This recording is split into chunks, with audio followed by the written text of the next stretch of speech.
Thank you. Thank you for joining us this afternoon as we present discussions on HIV/AIDS. Thank you so much for taking time out of your busy schedules to be with us here today. On behalf of Secretary Donovan and Ms. Paula Lincoln, welcome to the Department of Housing and Urban Development for this very important dialogue today. Today's event is a joint collaboration between HUD Center for Faith-Based and Neighborhood Partnerships, Community Planning and Development, the Office of HIV/AIDS Housing, HUD Field Office, Field Policy and Management Office, and the Baltimore Field Office. Our Center for Faith-Based and Neighborhood Partnerships serves as a resource center for secular, faith-based, nonprofit organizations seeking to partner with HUD to maintain and strengthen public-private partnerships to expand and supply to expand the supply of HIV/AIDS housing and address the housing and community development needs to the neighborhoods in which we serve. The center convenes outside partners, practitioners, and organizations from nonprofit and faith communities, along with policymakers and government officials, to more efficiently identify and meet the needs of some of the nation's most vulnerable citizens. This past year, our office has hosted conferences, workshops, and participated in conventions with national organizations, and it has been a wonderful thing for the community, connecting people to the community. Welcome, I thank you, and now I am honored to bring forward Mrs. Carol Payne. Mrs. Payne coordinates the delivery of HUD's programs and services in the state of Maryland. Carol is a graduate of Harvard University's Kennedy School of Government and holds a master's degree from Johns Hopkins University. Mrs. Payne has promoted community empowerment and won prestigious awards for her public policy and social justice activism. I would like to introduce to some, but present to others, our dynamic Baltimore HUD Field Office Director and my friend, Mrs. Carol Payne.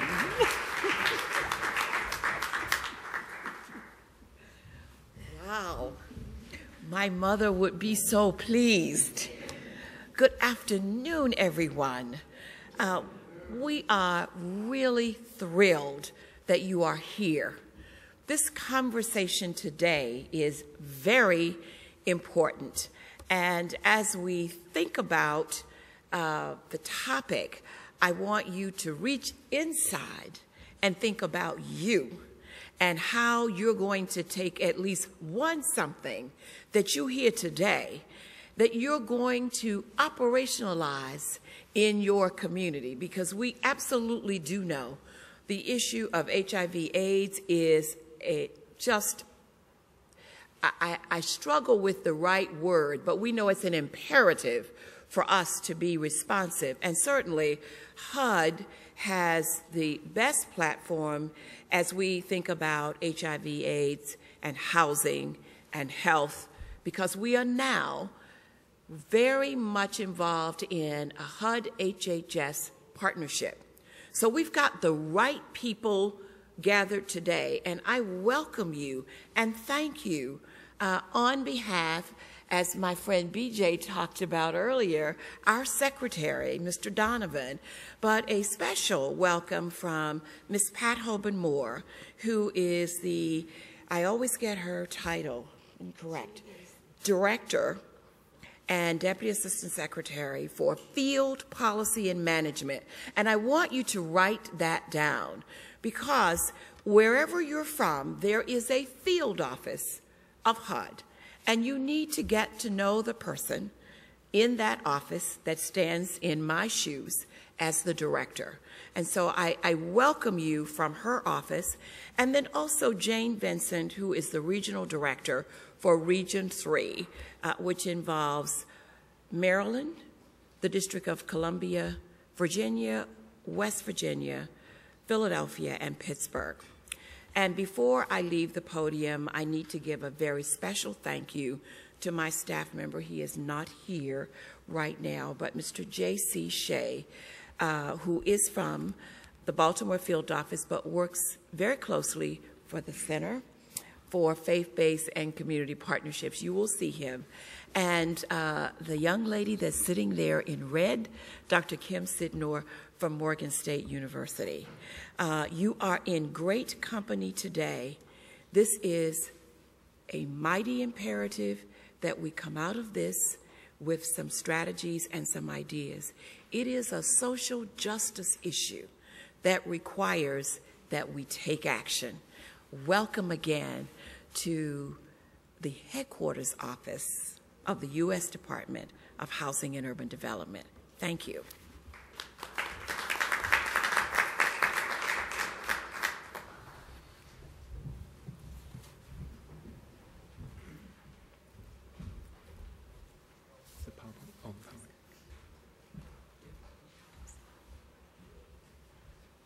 So I'm David Voss, and thank you to my two colleagues at HUD for starting us out. The first two people you saw, Linda and Travis, are really the people who made this thing happen. And so let's give them a special round of applause.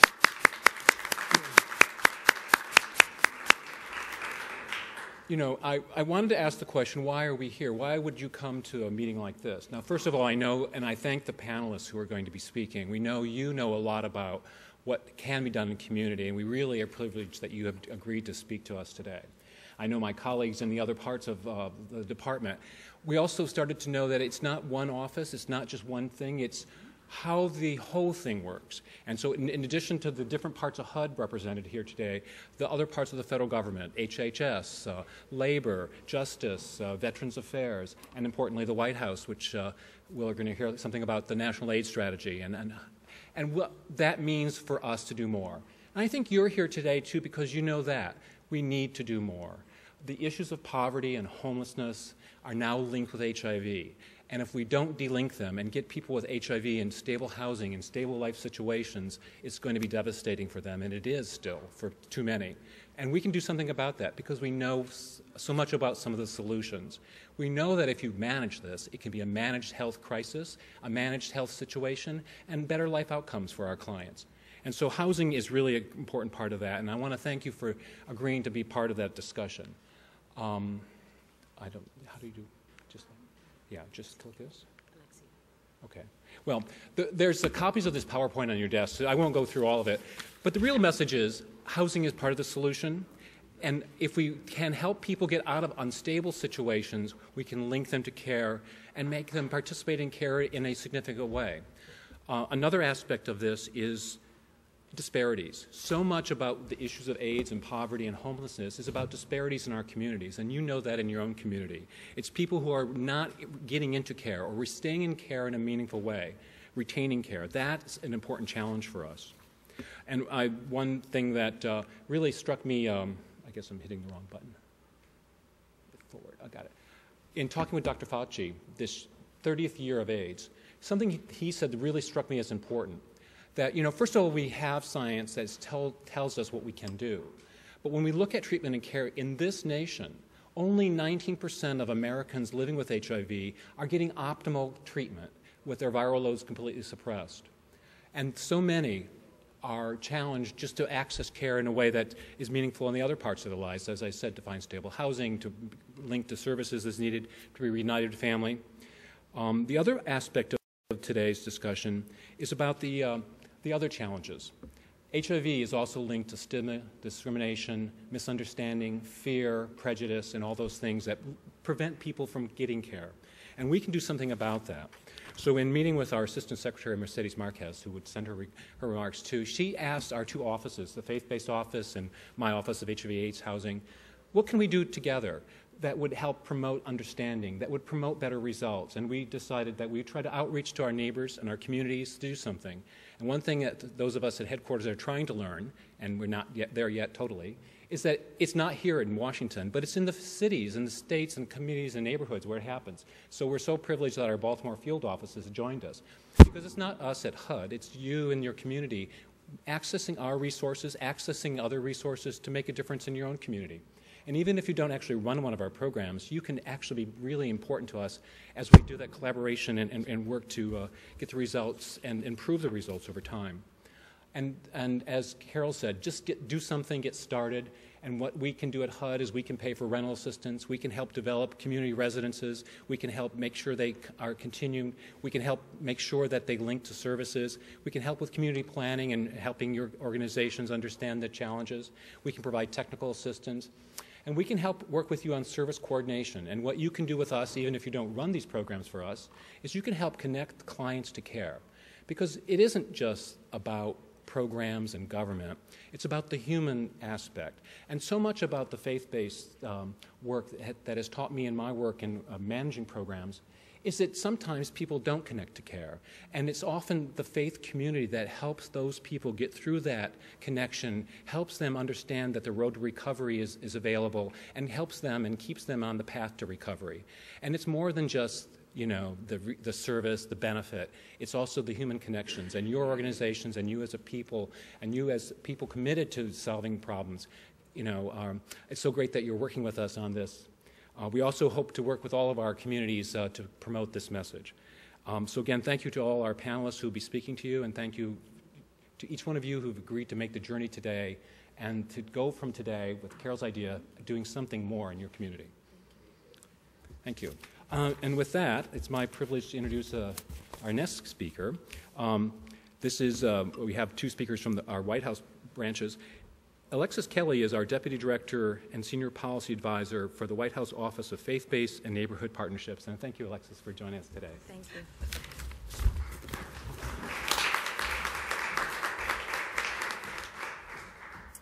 Hi, everybody. Welcome, and thank you again from our office, the Office of the White House Office for Faith-Based and Neighborhood Partnerships, for taking the time to participate in this really important discussion today. I want to bring greetings from our office, and I want to thank Secretary Donovan and Assistant Secretary Marquez and Paula Lincoln's wonderful team, the HUD Center here for Faith-Based and Neighborhood Partnerships.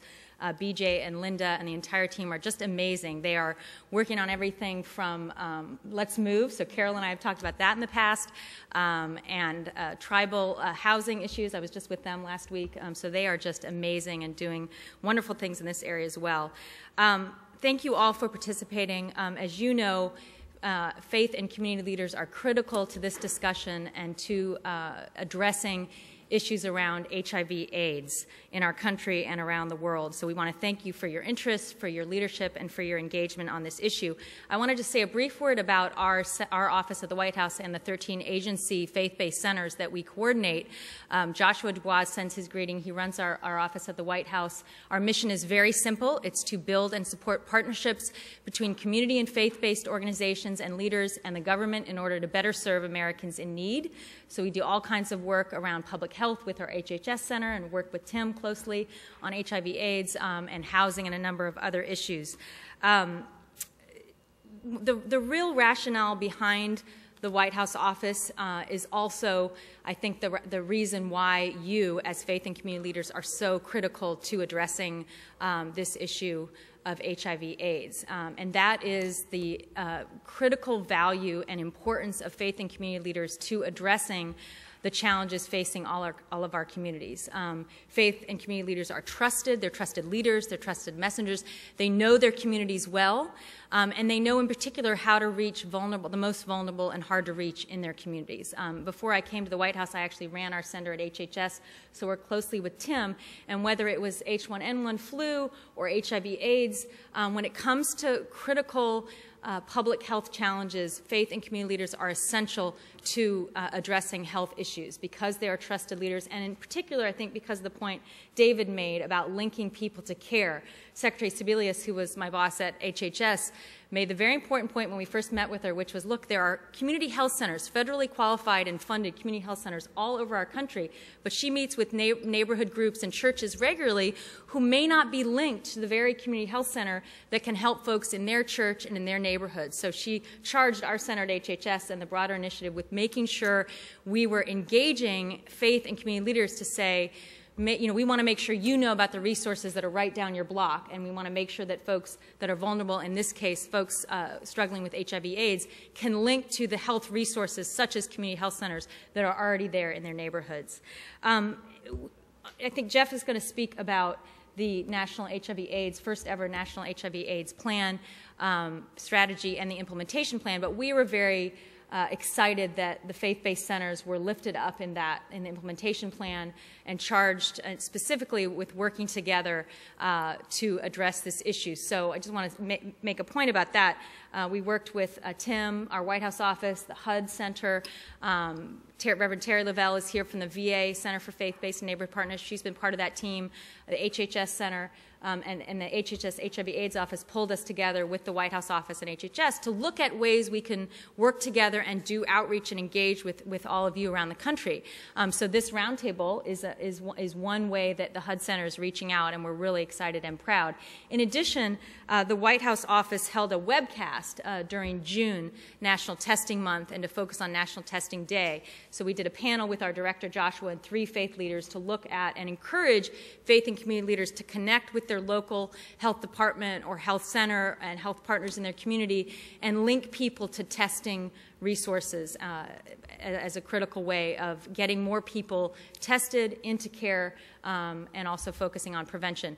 So as you know as well, because faith and community leaders are trusted messengers and know their communities, they can also, the plan and the implementation strategy point to this. They can really address the issue of stigma around HIV/AIDS, which is so often a really serious barrier to folks getting tested or getting into treatment and taking preventive measures as needed. So we, as faith and community leaders, and ourselves in the faith-based centers and White House office, I think are very sensitive to that fact that we have an important and critical role to play in helping overcome the stigma that is so often a barrier to addressing HIV/AIDS. The faith community, both faith-based and community-based providers and advocates have been at the table from the beginning. They've had an important place and voice in encouraging both care and housing provision through the Ryan White Care Act, of course, and then also through the housing opportunities for people with AIDS. And they continue to play a critical role. Both many faith-based and community-based providers, as you know, participate in the Ryan White Care Act in providing care and treatment, as well as in providing housing, and we want to make sure they continue to ensure community-based care and access. So I mentioned the work of our centers working together. It was both our White House office, our HHS Center, HUD, Department of Labor, Veterans, and the Department of Justice all have been working together and planning efforts around, in particular this summer we focused on treatment. Testing and National Testing Month. I want to mention just one more resource before I close and introduce Jeff, which is an important resource for faith and community leaders that want to interact with the government and with the White House faith-based initiative. In this new Partnerships for the Common Good, and we can get folks copies of this guide, and I'll leave you with the link. This is a new guide for public-private partnership opportunities across the federal government that are relevant for faith and community-based organizations. And there's a whole chapter on healthy communities, and in that we made sure to include AIDS.gov and the public-private partnership opportunity around hosting HIV/AIDS testing day in your community for faith and community leaders. So there's a whole section on that, the resources for how faith and community-based organizations can promote testing, which is, I think, one of the key efforts that we need to tackle in order to get more people into treatment. As David noted, the statistic is troubling around the number of people that are in comprehensive and adequate treatment. So we can get you this guide, and I'll just leave you with our website where you can download the PDF as well very easily. It's whitehouse.gov/partnerships. Is that in the packets? Okay, and that's also in your packets, so don't worry about writing that down. But our website, whitehouse.gov/partnerships, you can download this PDF, and we can get this guide to you as well, which will provide that information about how to host a National Testing Day event and also other resources. So with that, I'm really honored to introduce Jeffrey Crowley, who's the Director of the Office of National AIDS Policy and Senior Advisor on Disability Policy at the White House. In these roles, he is the President's lead advisor on HIV/AIDS policy and is responsible for coordinating disability and health policy issues for the Domestic Policy Council. So thank you so much, Jeff, for joining us.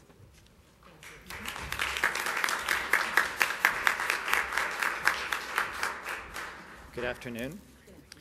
Thank you, Alexia. And I would also like to join in thanking so many people. Secretary Donovan, who couldn't be here, is providing strong leadership. We want to thank him, and Assistant Secretary Marquez, who also is really great on HIV issues. I have not had the chance to work with the Faith Office yet, but I will thank you and appreciate your good work. But I would like to call out David Voss and his team in the Office of HIV/AIDS Housing at HUD are really strong and critical partners of ours. So thank you for what you do every day, and we appreciate all that you're doing. So I am going to talk briefly about the National HIV/AIDS Strategy. This is something that the President fulfilled a commitment to the HIV community about a year ago by releasing. It's something that, as a candidate, the HIV community, went to him and said a couple things, that we need to refocus public attention on the domestic epidemic. We're doing great things, and we should all feel really proud of the way that we're literally saving the lives of millions of people around the world through our PEPFAR program. But we have to refocus attention on the domestic epidemic. But what the advocates also said was that, in this PEPFAR program, our global AIDS program, we require every country to have a national plan. We don't have one ourselves. And the President agreed that was right and an issue. So he tasked me and my office with developing this strategy. We released it last July 13th. It's the first comprehensive national plan we've had for ending the epidemic. Now, the President's always said that, there's a role for the federal government, but we can't do this alone. And just to quote him when we released the strategy, he said, to accomplish these goals, we must undertake a more coordinated national response to the epidemic. And I emphasize national, not federal, but national response. The federal government can't do this alone, nor should it. Success will require the commitment of government at all levels, businesses, faith communities, philanthropy, the scientific and medical communities, educational institutions, people living with HIV, and others. So really the success that we have is not about what we at the federal level do alone. It's really about what we all do collectively.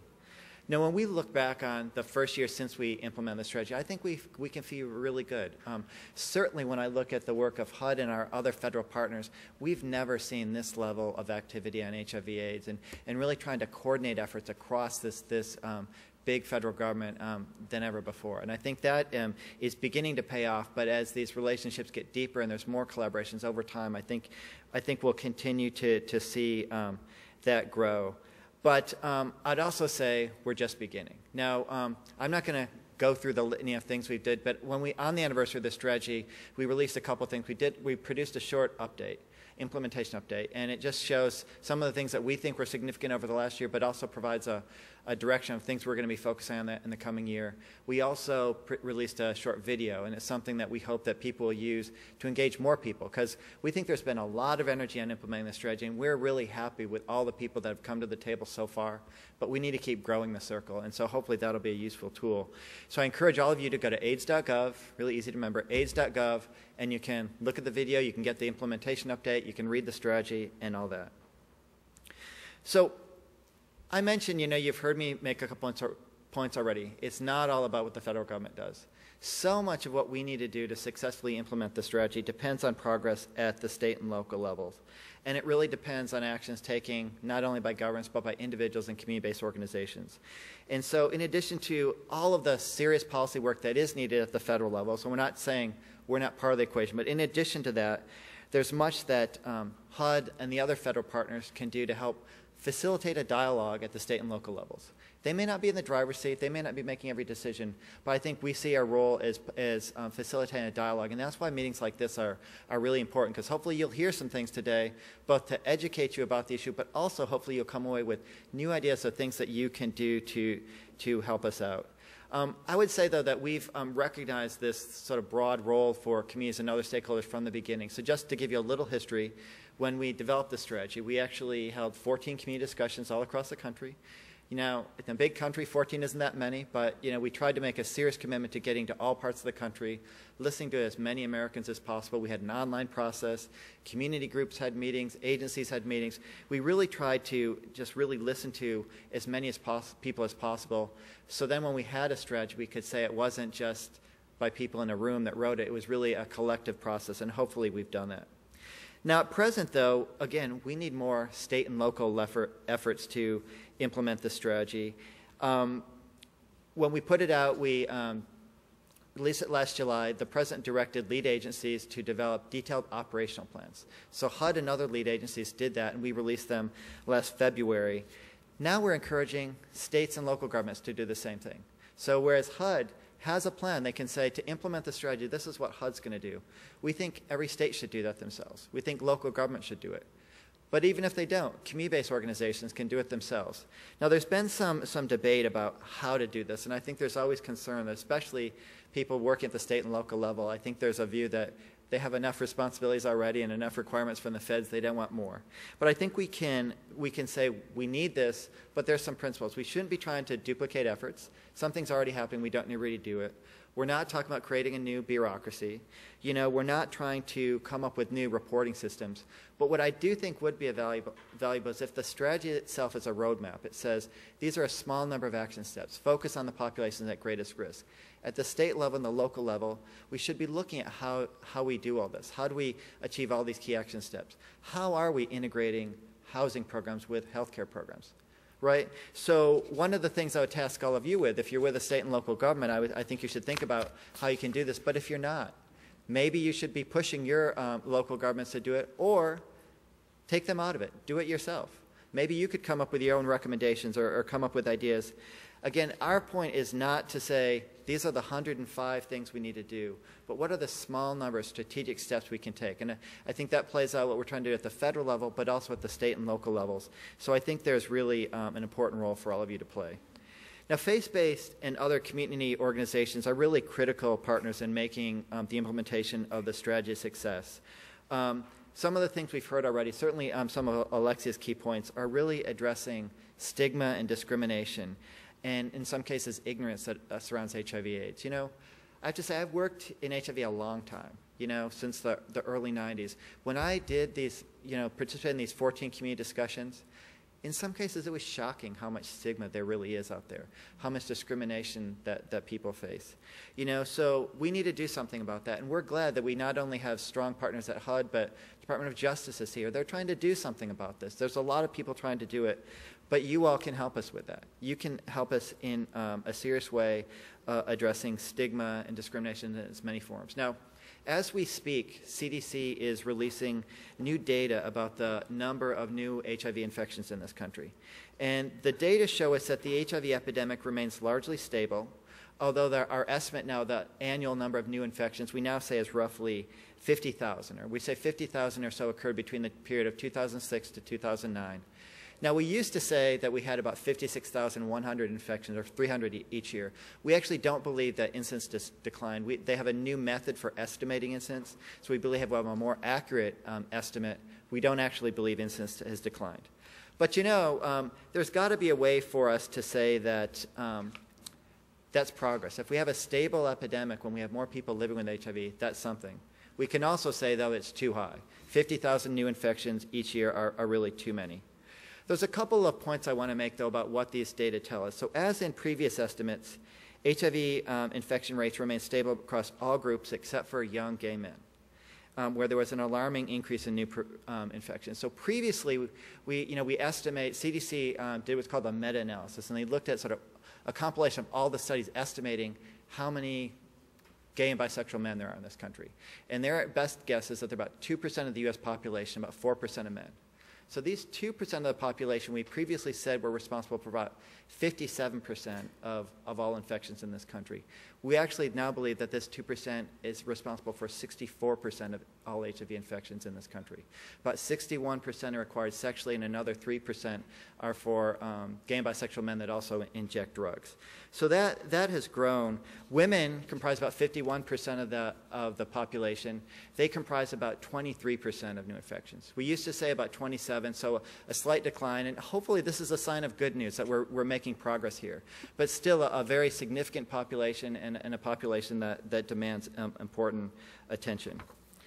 But when we look at young gay men, this is where I think some of the news is startling. So young gay men, and by when the groups, age groups that we talk about, we're talking about young people aged 13 to 29. Clearly, they represent less than 1% of the U.S. population. So if all gay and bisexual men are around 2%, this little age group is going to be less than 1%. They're responsible for 27% of HIV infections in this country. That's really a startling number, but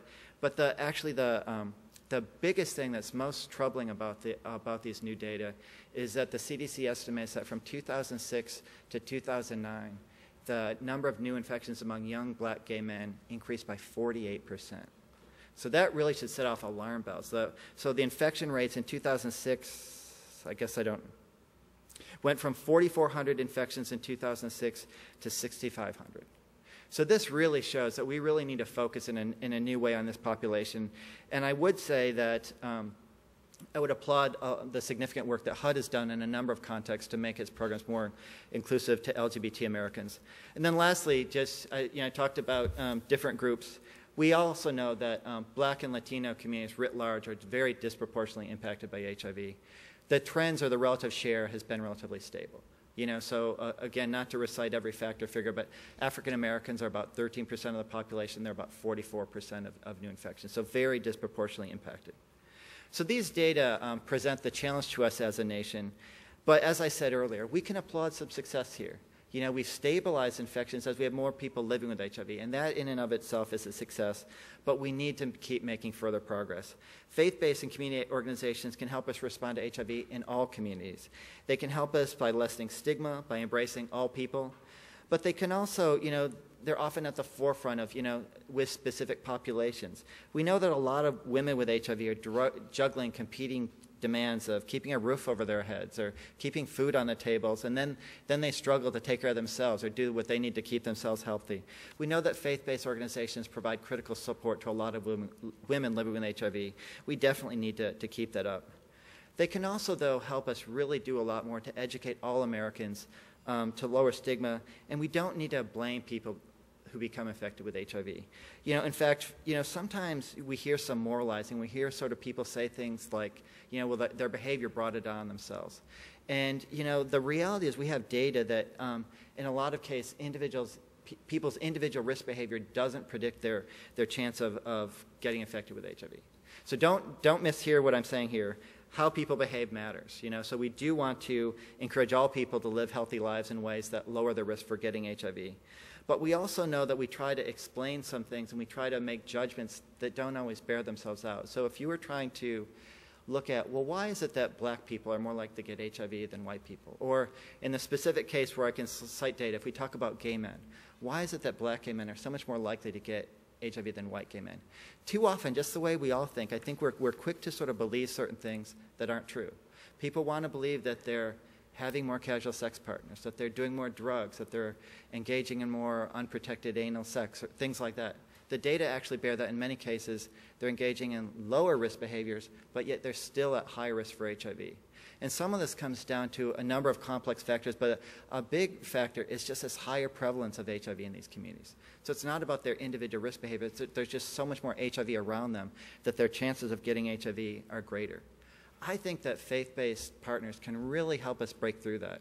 And sometimes people, when you hear LGBT advocates, I think some people want to sort of dismiss it, but I think if we could really try to learn what the data says and really think about how we can communicate to people in ways that help people want to deal with this issue more, want to learn their status, that could be making a really big contribution.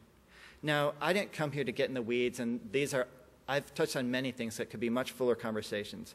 But I do want to say, this is a really exciting time to work in HIV in many respects. We have a strategy. I also think the Affordable Care Act is going to really lead to great progress. But also, we've had the most exciting period of HIV research, perhaps in the history of the epidemic, or maybe since we had effective therapies come about in the mid-90s. So we have hope for an effective vaccine. We see this idea of pre-exposure prophylaxis, for whether we're talking about microbicides or oral pills. Very exciting. Just in May, we heard about this study called HPTN 052, and it showed if we get people with HIV, get them to initiate therapy early, we can reduce the risk of transmission by 96%. This is really exciting. But our success in some of these areas really turns on creating environments where people feel that it's safe to be open about their HIV status. They feel it's safe to go in and get tested for HIV, where they can talk openly about what their lives are like and what in their lives the steps they can take to lower the risk of getting HIV. In too many communities, though, stigma and the fear of even talking about HIV get in the way. So in closing, I would just like to acknowledge something we're all aware of. These are hard times for a lot of people in this country. They're hard times for maintaining strong, effective, and compassionate programs to respond to a lot of people in need. And so I just want to end by thanking you for your interest in this issue, your willingness to engage, and hopefully I can thank you in advance for a lot of great work over the next year and in the coming years. Thank you very much.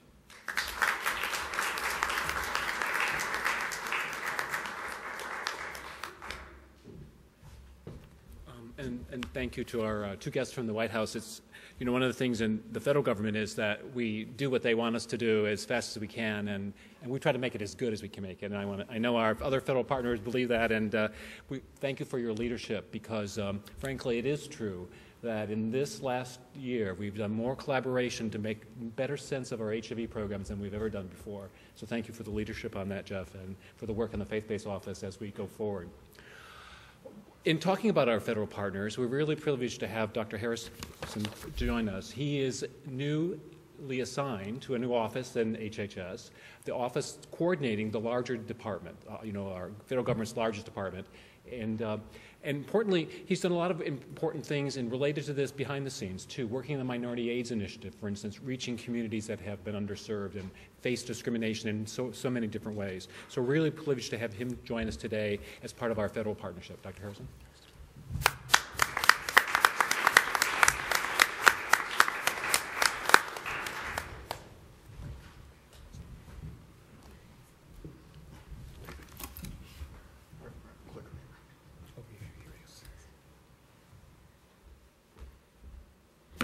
Good afternoon. I want to thank all of you for coming out this afternoon to listen and share, and particularly want to thank Linda and JC and Travis and David for putting this together and for inviting your partner HHS to participate. I welcome the opportunity to actually learn something, learn a bunch of things today from the various presenters today, particularly what's really going out there in communities. As David suggested, I'm with the Office of HIV/AIDS Policy. I actually have been there for quite a number of of years, though the office is going through a little change, where we're soon to be, I believe, the Office of HIV, AIDS, and Infectious Disease Policy, where we are also taking on hepatitis and potentially blood safety and some other things. So we're in transition, and I think it's really appropriate at this time where we talk about collaboration, coordination, and looking at the person holistically, that our office is moving in that direction. So that's a good thing. I'm very glad to be here to talk about this intersection of housing and HIV. Both of these issues are passions for me. Prior to coming to HHS, I worked at a couple of nonprofits in Washington around the issue of housing, particularly low-income housing. So it's been an issue with me for quite a while, and I think this intersection is really important. And as our other speakers suggested, you know, it's something that for many of us, we've known for years how critical this intersection is, but it doesn't hurt to remind us what exactly are the key things to examine.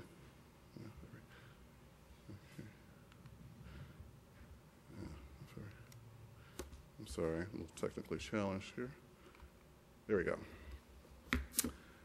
This is the interactive portion of my talk. Is housing essential for persons affected by HIV/AIDS? Seems obvious, right? Seems obvious. And I put that up there deliberately because I guess for many of us who work in public health, who work in housing, this seems sort of an obvious answer. In a second, I'm going to review some of the research because for some of us, maybe not in this room, it's not so obvious, or it's not on the radar screen. And so I think it doesn't hurt for us to really take stock of why it is we say it's essential, what does the research say, and what do we know in our gut intuitively of why housing is important.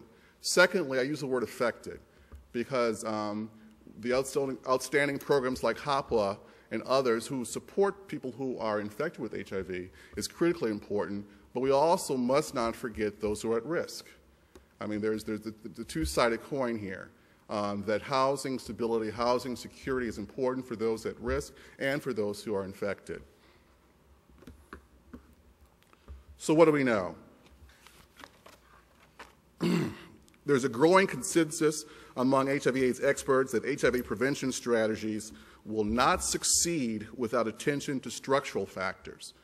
And when we think about sort of addressing the person holistically, and we've seen campaigns about wearing condoms or getting tested, and all that's all critically important, but I think we understand more that addressing the issues of HIV/AIDS risk and HIV/AIDS treatment and care require also many other factors.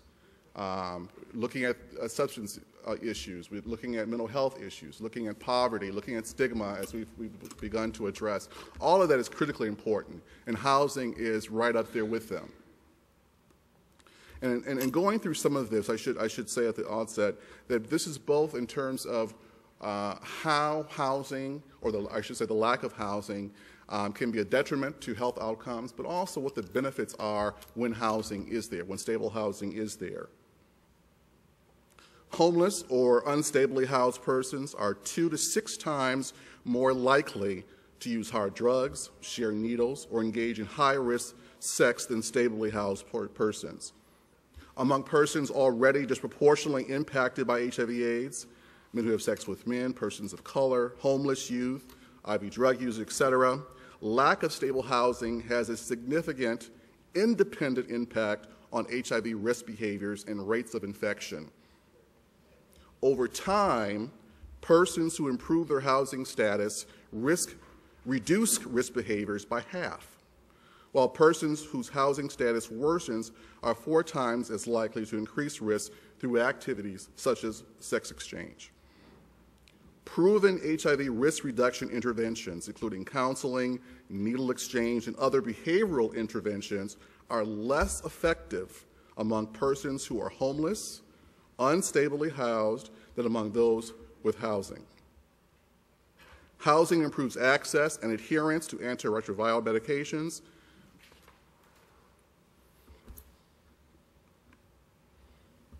Compared to stably housed persons living with HIV/AIDS, homeless persons living with HIV/AIDS experience worse overall physical and mental health, are more likely to be hospitalized and use emergency rooms, have lower CD4 counts and higher viral loads, are less likely to receive and adhere to antiretroviral therapy.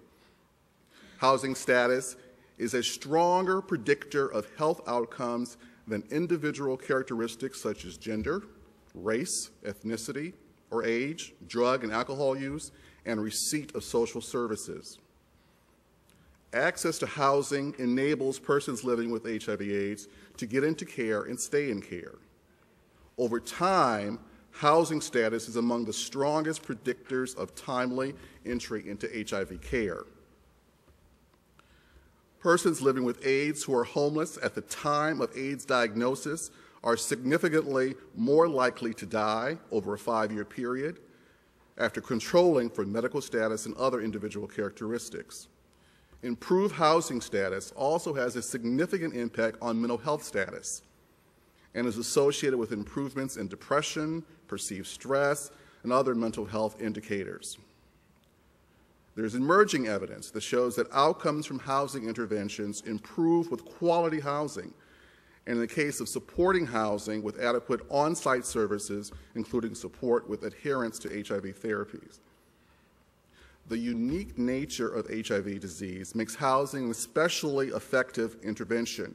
In particular, HIV disease combines an infectious agent, potentially fatal consequences, rapid spread in a vulnerable population, and the potential for development of drug-resistant strains.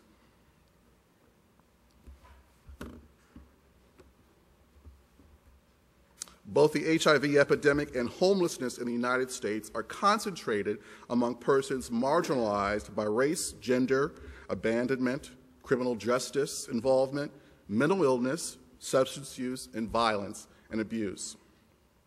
Among those persons at highest risk, housing status is increasingly identified as a determinant of health outcomes.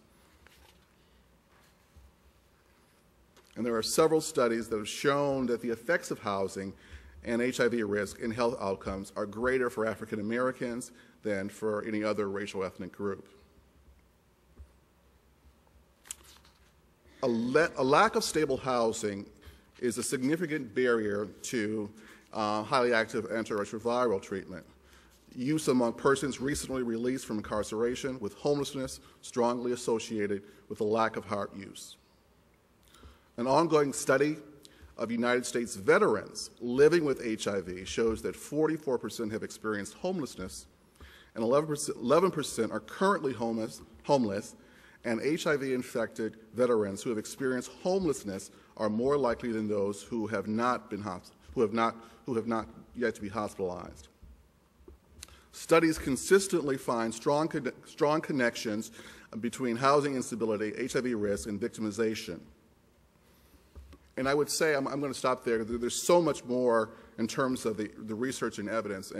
But I do think it's important to remind ourselves why we do this, why the connection exists, and also to make sure that our public and private sectors who are making decisions around this fully understand what the connection is. I'm going to jump ahead. On some of this I don't have to go over, thankfully, because Alexia and Jeff covered adequately. But yes, there is a national strategy, which was released last year. Our office, the Office of HIV/AIDS Policy, is charged with doing a lot of the coordination with other departments, other agencies, and we are really going full tilt now in putting together any number of consultations. We've had several so far. The White House has had some. Other departments who are represented here can talk to their consultations dealing with the LGBT community, the PLWHA community, et cetera. Priorities, I'm going to skip that for now. Recently, there was a congressional briefing that I attended, and I'm sort of paraphrasing here, but the question came up, do we still need HOPWA in the wake of recent advances in medical treatment? Again, interactive to you. Well, why is that? Well, why is that? And the person who asked this question is someone who is concerned about housing and concerned about HIV. So this was not a question sort of said just out of indifference. Housing is, what do we know? Well, housing is expensive. The dedicated resources that we have for HOPWA and other HIV/AIDS programs are important. HIV/AIDS is not another mere chronic condition. I particularly include this because we've been hearing a lot more about how HIV/AIDS is just another chronic condition that people can manage. But as we've learned and have talked about already this afternoon, the associated stigma, the restrictions that the stigma produces in terms of the behaviors of people around testing, seeking employment, accessing housing, et cetera, makes it other than just a chronic condition. I know my time is running short. Alexia pointed out how we are working together, the Office of HIV/AIDS Policy and the faith centers within HHS and others have been meeting, and we've begun to discuss ways in which we may collaborate further and encourage faith communities to get involved. It's good to have David Voss here. We have been meeting as a collaborative group with many of the other federal departments who are charged with implementing the national strategy, including Department Department of Justice, Department of Labor, VA, et cetera. And we're working on exploring other ways in which collaboration is necessary. And of course, housing jumped out as a central beginning point. Yes, the national strategy makes specific reference to the importance of the intersection of housing and HIV/AIDS, and others will speak to that, I'm sure, later. The role of faith-based institutions, significant potential for houses of worship and faith communities to influence attitudes about HIV/AIDS and people living with or at risk of contracting HIV/AIDS, as well as behaviors and decision-making related to HIV testing and accessing quality care, as Alexia also pointed out. The faith centers have, as we mentioned, doing some great work here and beginning to work collaboratively with other departments. Some reflections and recommendations. We must continue to refine and disseminate our research to better understand how and why housing and other supports are essential to ending the U.S. epidemic. Must retain programs and policies that support and expand the housing options for persons living with HIV/AIDS, and must continue to explore new and creative ways to keep PLWH/AIDS and high-risk persons stably housed.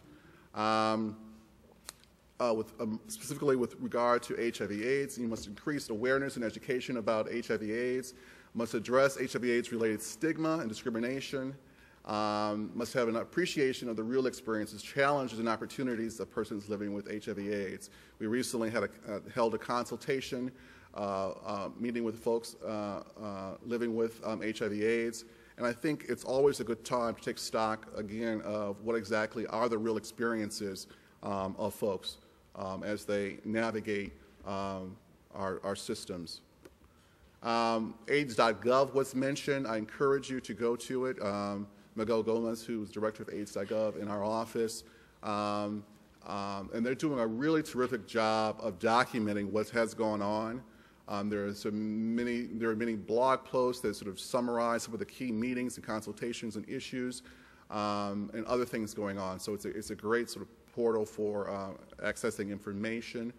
I've whizzed through this, but if there are any questions or you want to further contact me, again, our office is really heavily charged with doing much of the coordination at the federal level, and I encourage you to reach out to our office if you want more information. It is up there as listed.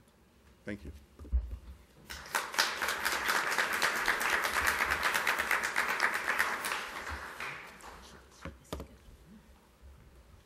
As we prepare for panel one, I really want everybody, Linda, please come out here to meet. Linda Ayala from our office is just fantastic, as well as David. This has been a wonderful, this is going to be a great afternoon, but I just want us to just move forward and prepare for the panel, and Linda would like to. Thank you, panelists. We really appreciate your time. If I can get panel one on the stage, please.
Good afternoon again.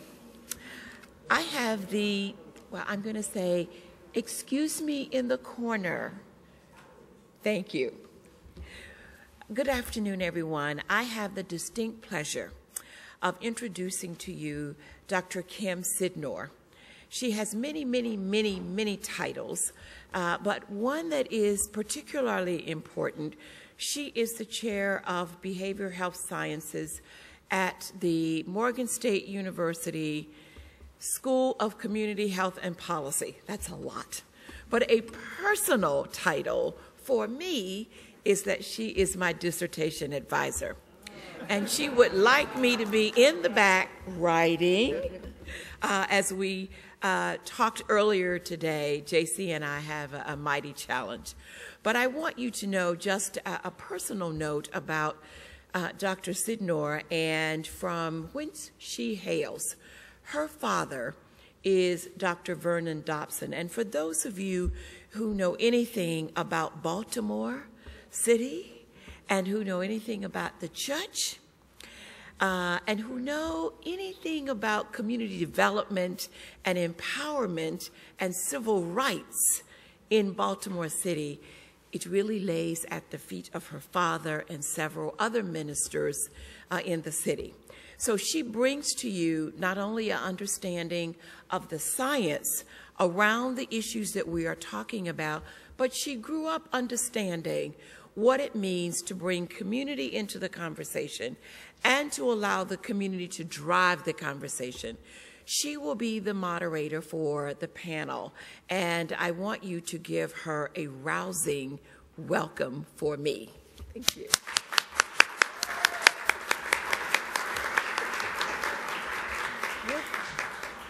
As usual, Carol has made it very difficult for me to get up here, right? Now you have great expectation. I don't know if I can deliver. But luckily, the weight is not on me. It's on the panel that you see seated to my left, and I always get those directions wrong. So thank you very much, Carol Payne, for that wonderful introduction. Yes, you should be back there writing along with J.C. Shea.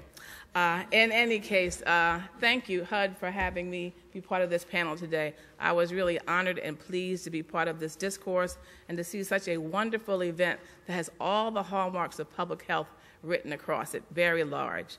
Let me first briefly introduce the panelists. You have the bios in the package, so I'm not going to read every word, but at least say something briefly about each one of them. First, we have Carolyn Massey. Carolyn Massey is Director of Positive Impact HIV/AIDS Ministry at the New Samaritan Baptist Church. The word I saw that jumped out of her bio was change agent. I love change agents, and clearly that's the kind of work that she does, and that is what she will be talking with you about today. So we look forward to hearing from her.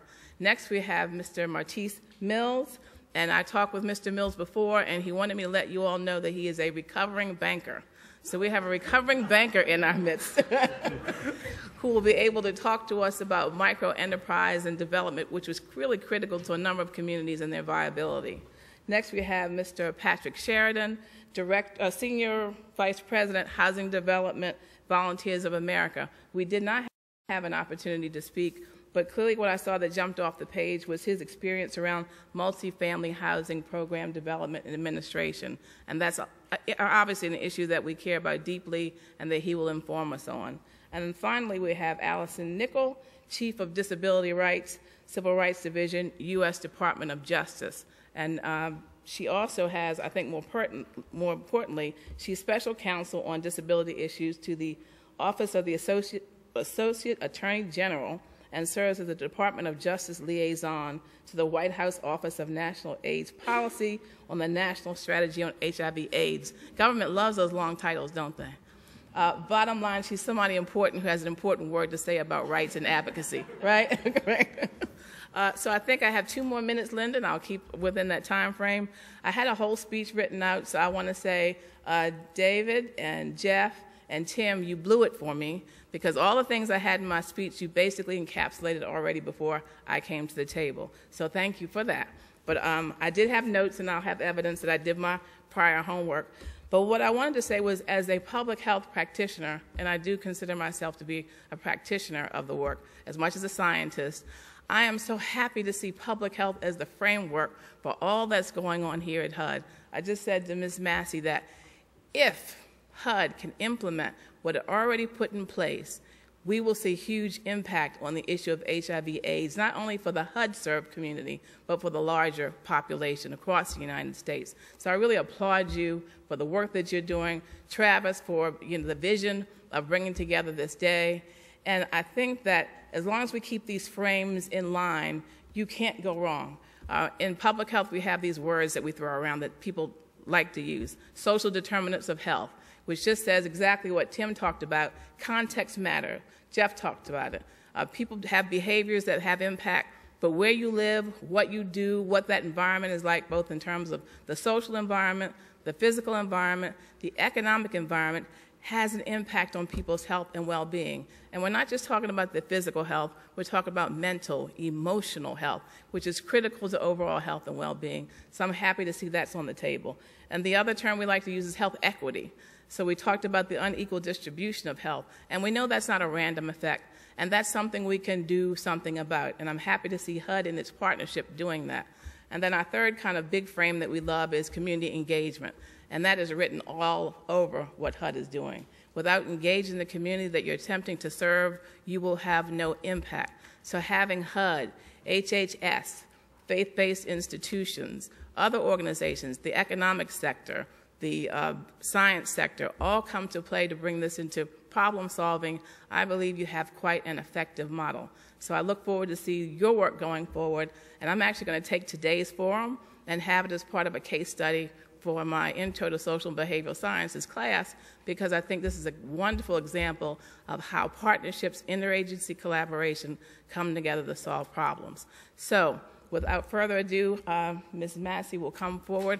I'm going to say that each person will present, and I know you're going to want to have questions, but I've been asked to tell you that you're going to be given cards where you can write down questions. We're going to hold all questions until all the panelists have presented, and at the end we'll run through those questions and give you an opportunity to ask them. So I believe Travis and Linda will be distributing those cards. We'll collect them, and after they're all done, then we will have a Q&A section as time allows. So with no further hesitation, please, Ms. Massey. Thank you.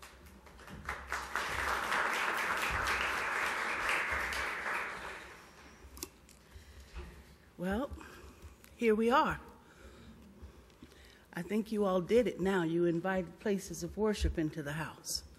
So we may stand a chance at this. I want to thank God, first of all, for another day, and thank you for inviting me. Unfortunately, I don't know everyone's names. I'm not that good yet. But I just want to thank you. If you had a part in inviting me, I know that Mr. Voss had a part in it, and I know that Mr. Emery had a part in it. But for those that I don't know to name, I want to thank you. And, you know, sometimes when I'm asked to do things, I ask myself, Lord, why did they ask me? I don't have a lot of alphabet behind my name, so why do they ask me? But I think it's because I won't be quiet. You know, we have to keep this issue in front of us. Let me just qualify by saying I've lived HIV positive now for almost 18 years. And so I'm already blessed, right? I'm here to talk to you about a ministry called Positive Impact.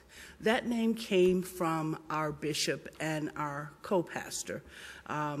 New Samaritan Baptist Church is led by Bishop Michael V. Kelsey Sr., and it's co-pastored by his wife, Sheila Bowens Kelsey, an elder. So about 4 years ago, I was working, no, actually a little better than that. A few years ago, I was working at University of Maryland, College Park, and I seemed to be doing more of New Samaritan's work than I was the university's work. So I had to come to this fork in the road and decide, okay, am I going to give these folks a 8-hour day, you know, they're paying me, or am I going to go and do where my heart is leading me? So I decided to take this walk of faith. Not that I am independently wealthy, but it was just I had no peace until I did it. I let it be known that I was interested in working with HIV in faith environments, and I wanted to focus on women. That was selfish. It was smart because that's what I knew about too. Having been infected for, as I said, almost 18 years, and having experienced a lot of the things that go along with this disease, unfortunately, I was an expert, and I am an expert. When we talk about the drivers for the disease, I've either experienced it or done it or been touched by it. So I'm not talking from a book, I'm talking from life experience. Anyway, I was such a bother that finally my bishop said, we're going to start an HIV ministry, Miss Massey, and I want you to lead it. Okay, so there we go. I knew that HIV was a huge issue in African American communities. I knew that because that's where I came from. I knew the fear around it. I knew the stigma involved in it because my brother passed away at age 35 from complications associated with being HIV positive and having AIDS. I knew what it did to families because I saw it almost paralyze my mother in fear. And I saw it again when she realized that I was diagnosed. So I knew that. I knew there was stigma.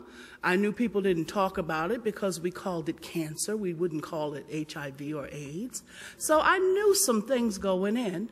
I had spent some time while I lived in Philadelphia volunteering, with a health corporation up there to represent community views and all that. So I was learning on the fly. I joined the Planning Council in Baltimore, where I still volunteer. And I was learning. I made it a point whenever there was a conference or a meeting or a public forum to make sure that I was there. I needed to know. I couldn't purport to help other people if I didn't know myself. So we announced and launched this ministry in January of 2007. We had, as I shared with someone in the room, a long list of people who wanted to be a part of the HIV ministry. They had a warm, fuzzy feeling, or they had experienced something, or they had a heart to help.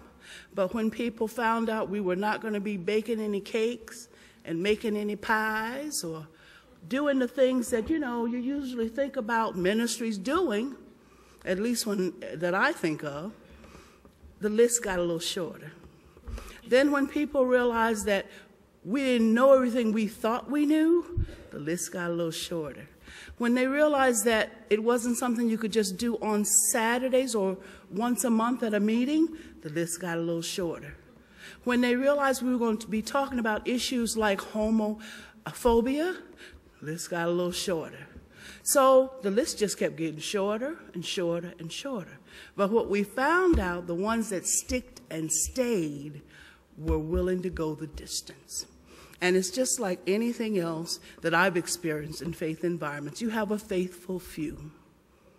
You have a lot of people on the pews, but when it's time to say, let's go this direction, you look around, you got a few folks that are there with you all the time. And I thank God for that. So the mission statement for this ministry, and I think I can operate this, is that we want to educate, test, network, advocate, and convene. And we want it to result in something, action. We want to promote self-advocacy, meaning we want people to come to a place where they can advocate for themselves, where they are informed enough to be able to speak and participate in processes for themselves. And we want to lessen the health disparities that exist, not just with HIV, but with a lot of the chronic conditions. When you look at it, it's just not equal. And we want to empower people that are already infected to know that we're still people. We still have value. We still have worth. There's a process in front of us, but we're still people. We want to do that from a mental, spiritual, and physical perspective. So I'm going to kind of skip ahead a little bit and tell you that for me, this work starts with in-reach before I can do outreach. And then I do upreach. It's kind of simple, really. I really believe in my heart of hearts that most folks know what's right. We just complicate it.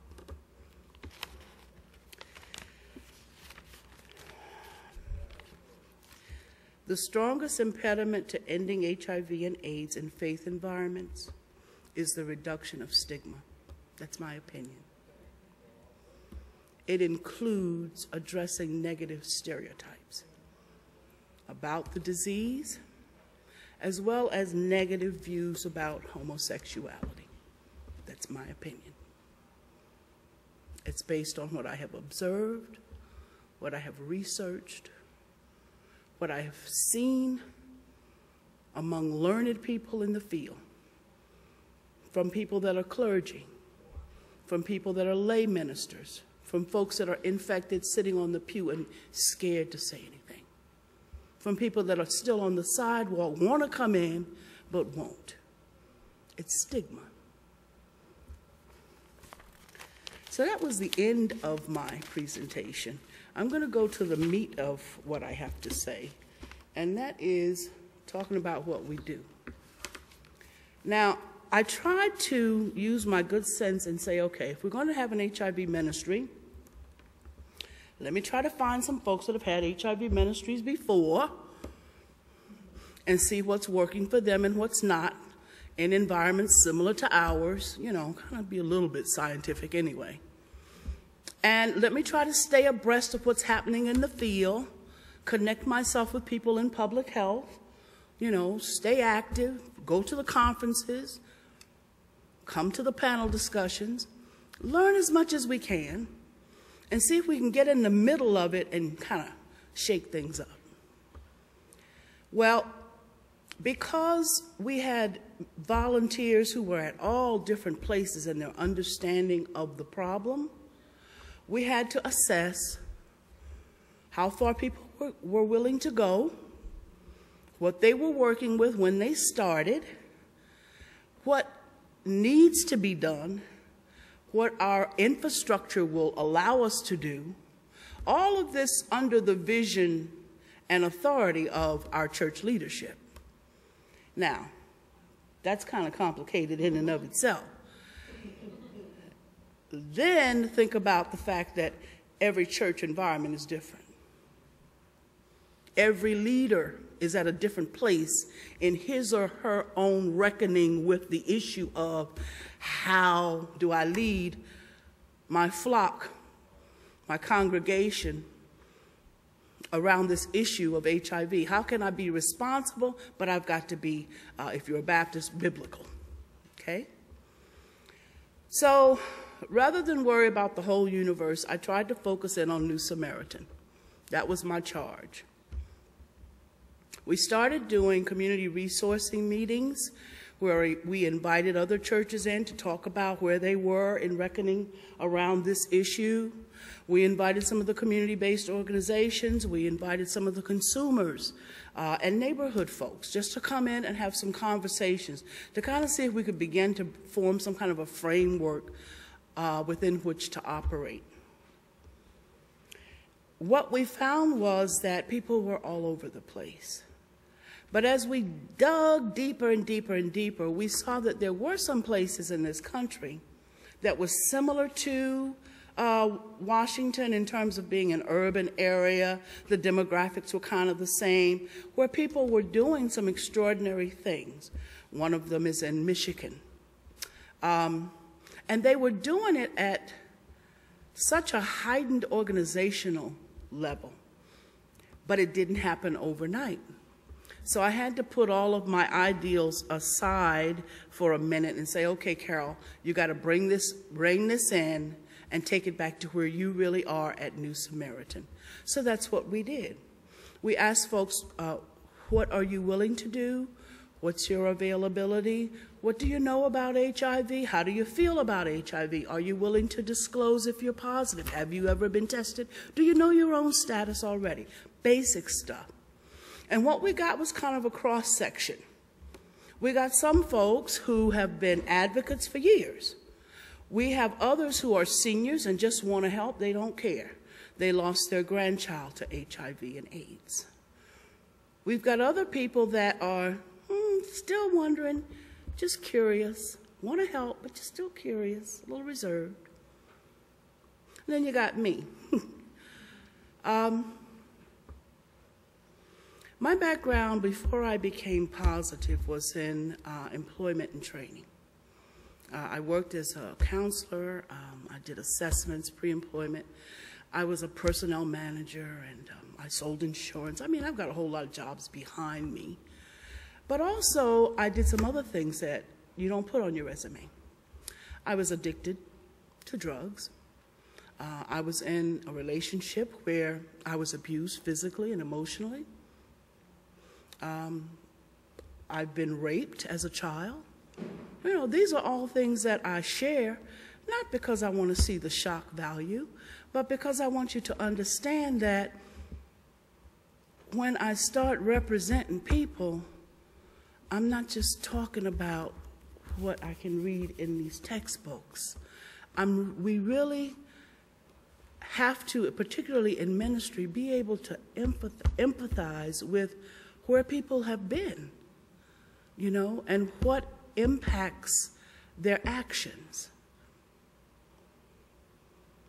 I have found that we are just one cog in the wheel. We all have to work together. The behavioral scientists have to take a look at what happens with groupthink in faith environments. We have to take a deeper look at those things that drive HIV and really decide whether we want to really tackle them or not. You know, we know the drivers. You all have already mentioned some of them. We know what they are. And we can keep talking to ourselves, or we can get a checklist like I do, like I did when I was homeless with $70 and everything I owned in my car. I bought a 50-cent binder, and I opened up the blue pages to the telephone book. This is not that complicated, and then again, it is very complicated. We've got to decide to do the work. I heard someone talk about silos of information.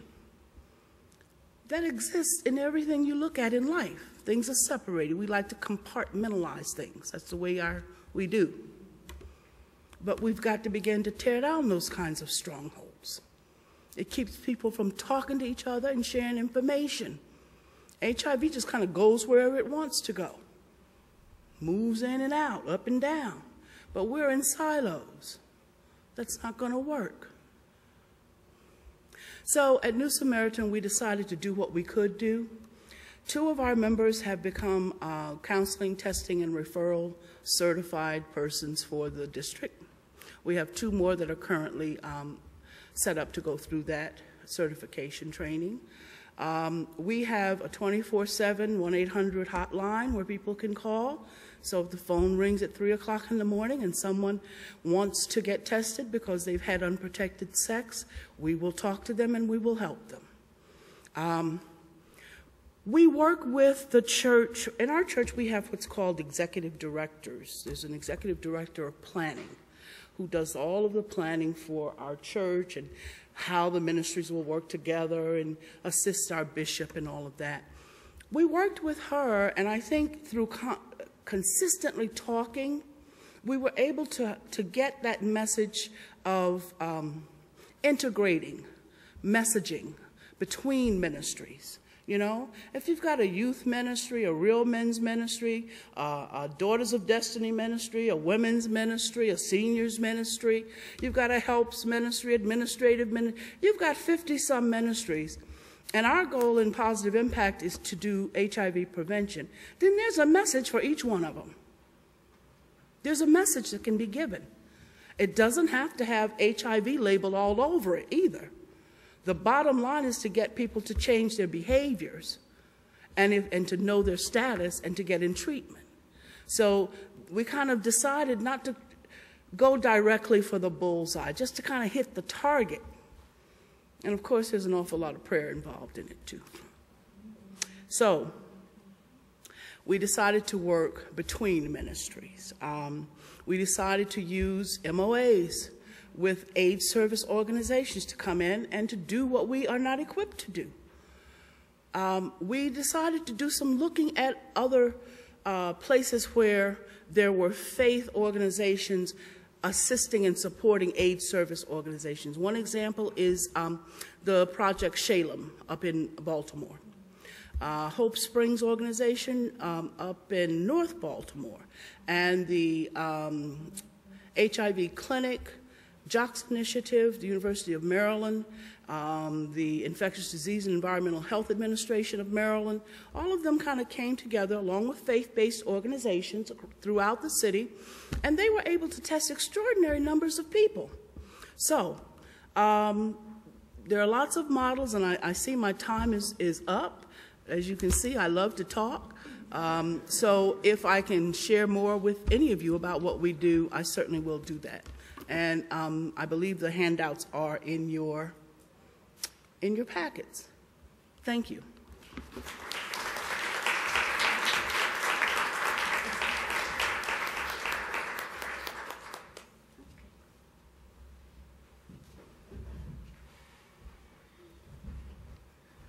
Good afternoon, everyone. How are you today? Good afternoon.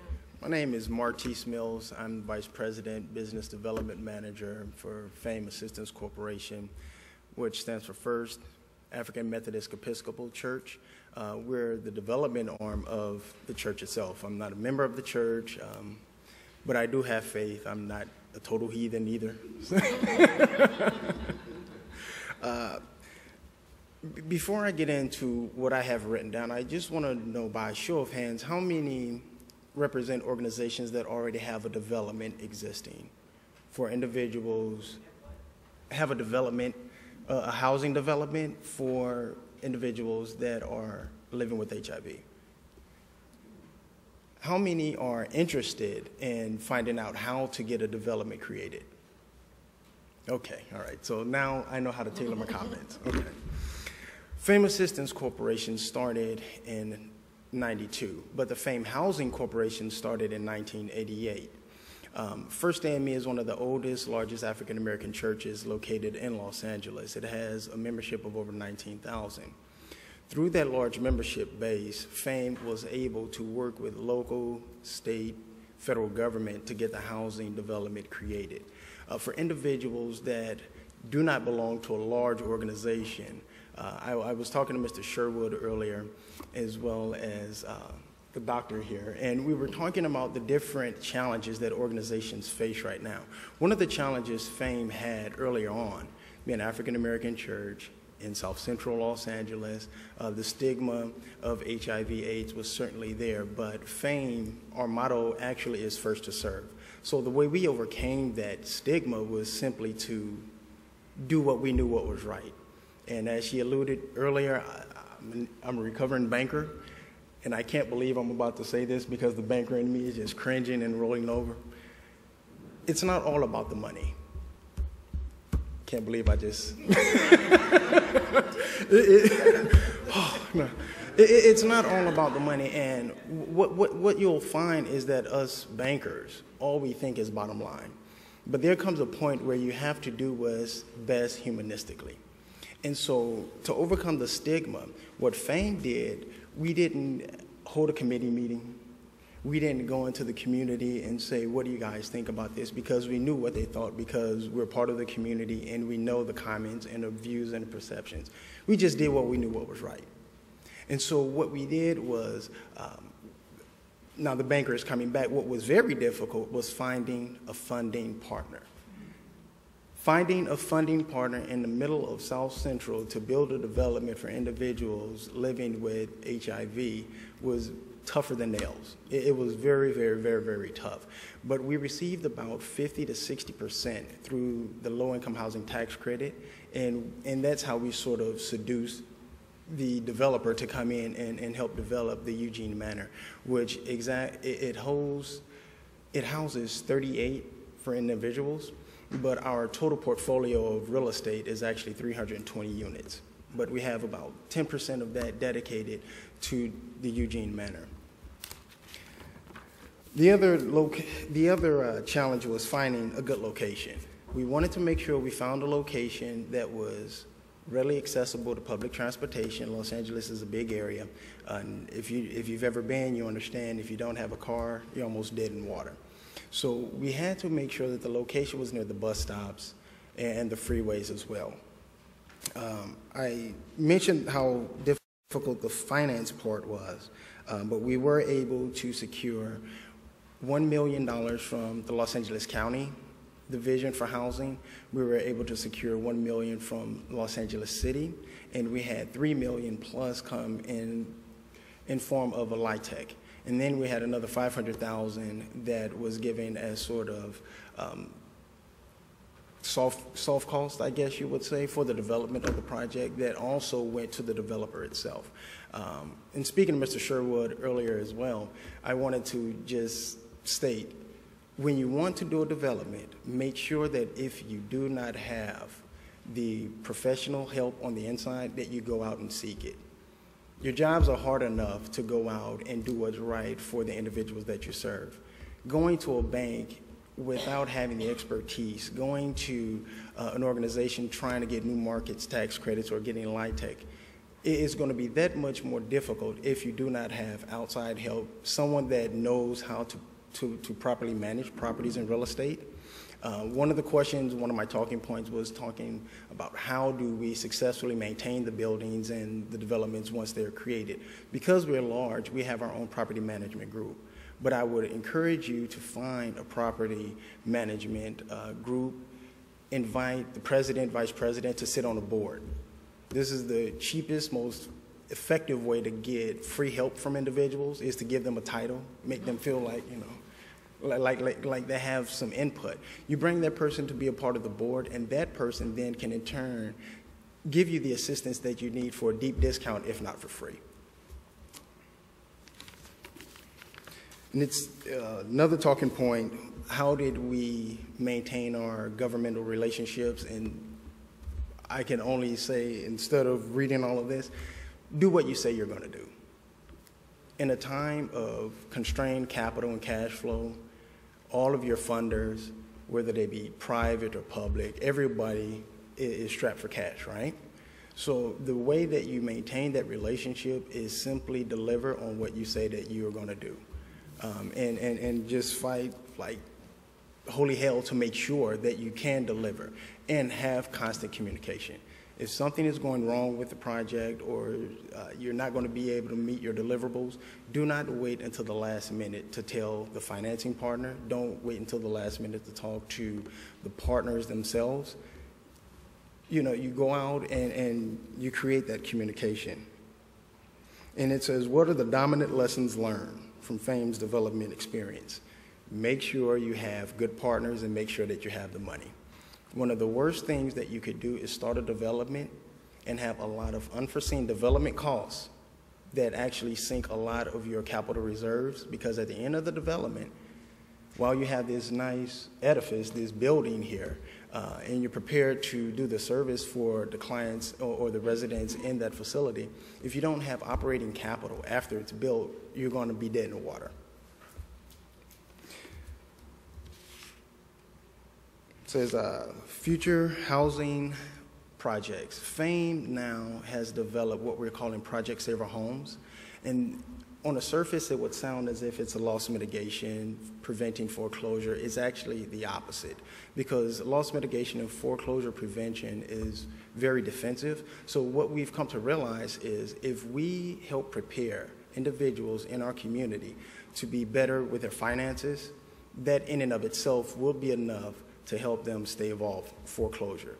Most often, individuals living in low to moderate income communities do not understand personal finance, which is how they get into so much debt and credit card trouble, and they get the car repossessed. So we've developed a program that will allow them not only to purchase a home, but to go through a 12-month educational component, which will allow them to build up the basic financial fundamentals so that they can properly manage finances and actually help their family to succeed. And actually, I just saw the card come up, and so I'll sit down so I could. Oh, no. I want them to ask me more questions. That's good. Thanks.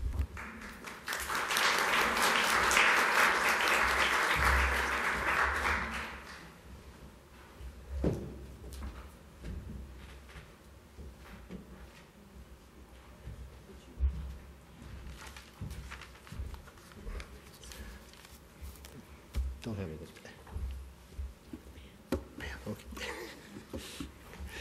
Okay. Good afternoon. I'm Patrick Sheridan with Volunteers of America. It's always good to go after some of the other folks because then you get kind of a flavor for what you need to cover and scribbling all your notes here and changing them all.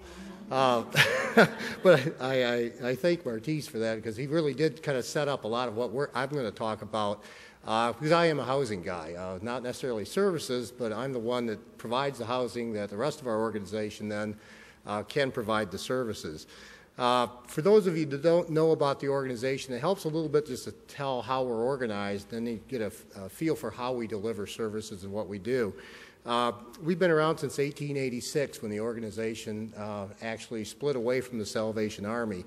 The founders were the son and daughter-in-law of the founder of the Salvation Army. So the organization's been around, and it's always been sort of predicated on the same mission as the Salvation Army. It's very much a mission of service. It is a faith-based church, nonprofit corporation, and we work nationally. We have 37 affiliates around the country, almost an affiliate in every major metropolitan area. I work at the national office, which is here in Alexandria, Virginia, and my role is for housing development. Personally, I've been involved in housing development since about 1976, all of it in affordable housing, and sort of all across the board, everything from senior housing to farm labor housing to family housing and permanent supportive housing, which is obviously the topic of this discussion.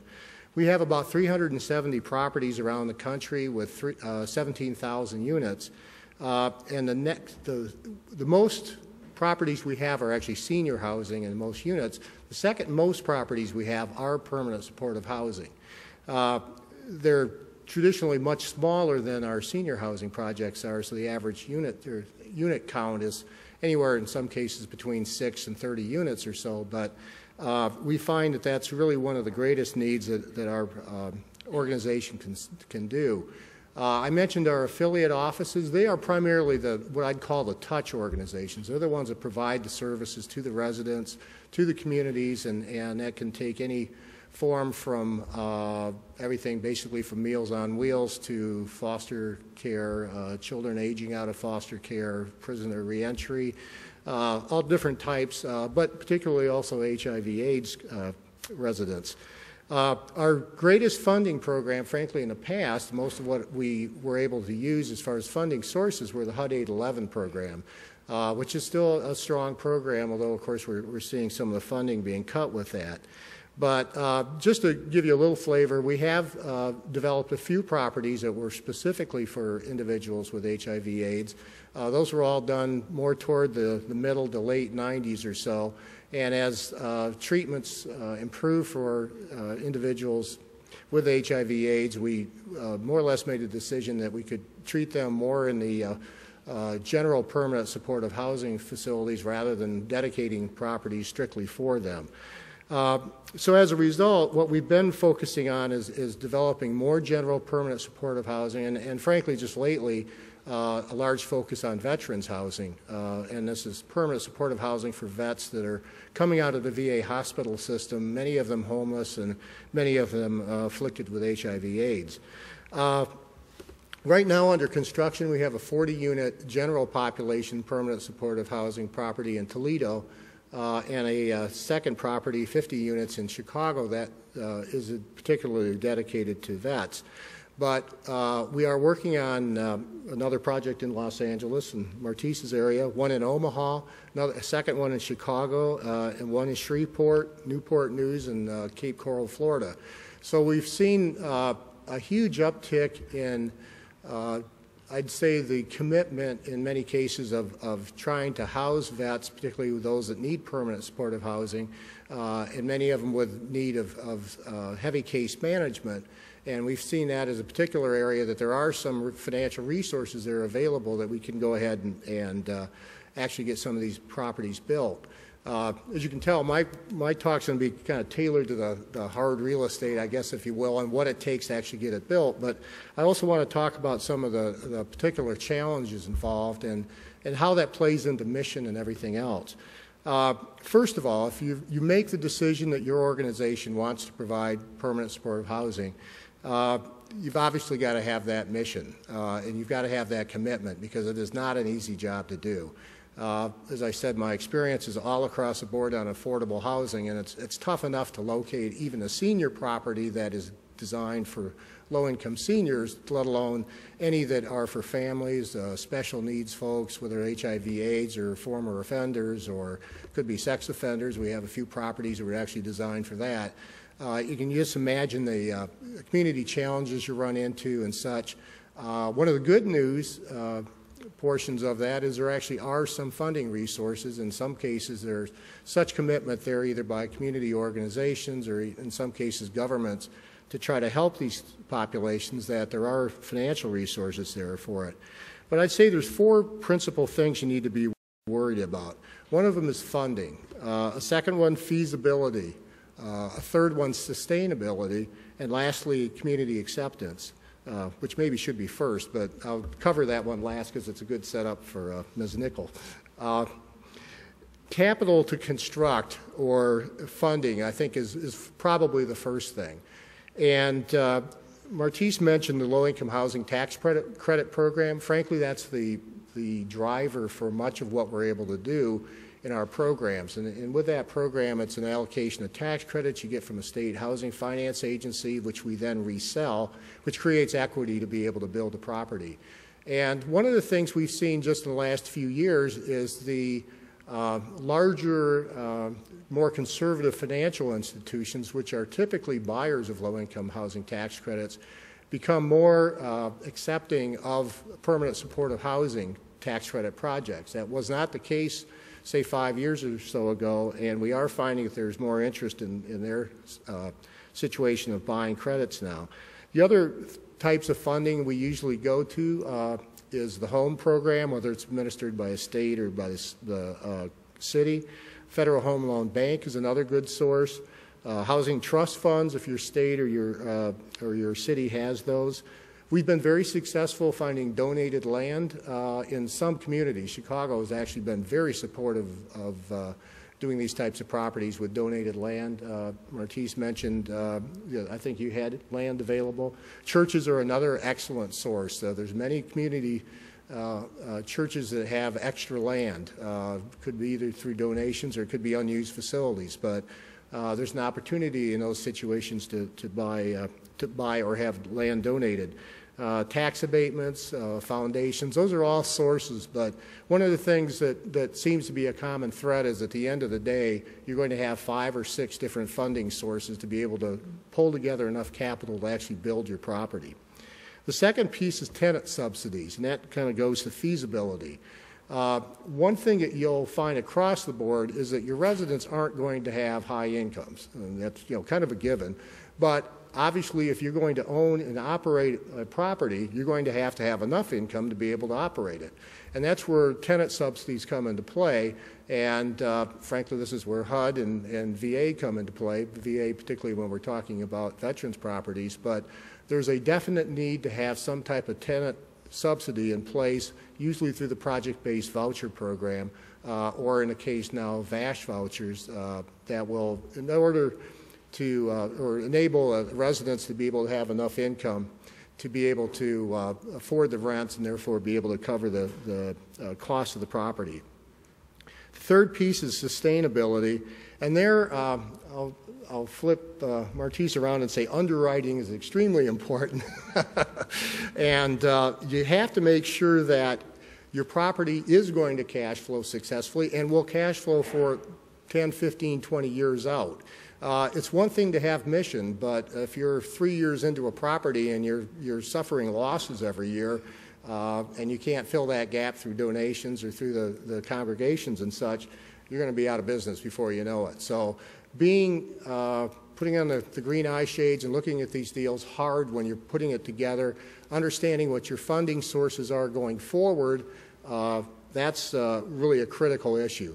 And the funding sources mean also the service dollars, and that's one of sort of the third leg of the stool, if you will, for permanent supportive housing. The money to construct the property, the tenant subsidies that the residents will need, and the third piece being how are you going to pay for the case management of the individuals that are going to be there. case with VASH vouchers, you actually get enough money to provide for one case manager for 25 residents for every 25 VASH vouchers you have. So there are some sources out there that are dependable. Your local community organizations might be the others. And then lastly, I mentioned acceptance, and that truly is one of the big sort of tough nuts to crack. We probably run into NIMBYism on 50% or more of the cases we get into, the communities we get into. So addressing the community acceptance before you get too deep into a property is critical. And you'd be amazed what you run into, too. Even with veterans projects and all of the support that seems to be out there today for veterans and community support you might get at the city council level and such. When you say that this is a neighborhood you're going to be into and these are previously homeless vets with substance abuse issues or something like that, we still run into problems with the local neighborhood and the neighborhood associations that we have to fight. So I think that's extremely important to address early on. And I'll just sort of close my portion with some good news in that I mentioned we're doing a permanent supportive housing property for veterans in Shreveport. And we had our community meeting last night, which is actually the first one to sort of introduce this concept to the community. And the meeting went so well that it ended with a prayer for the success of the property going forward. So some good news out there.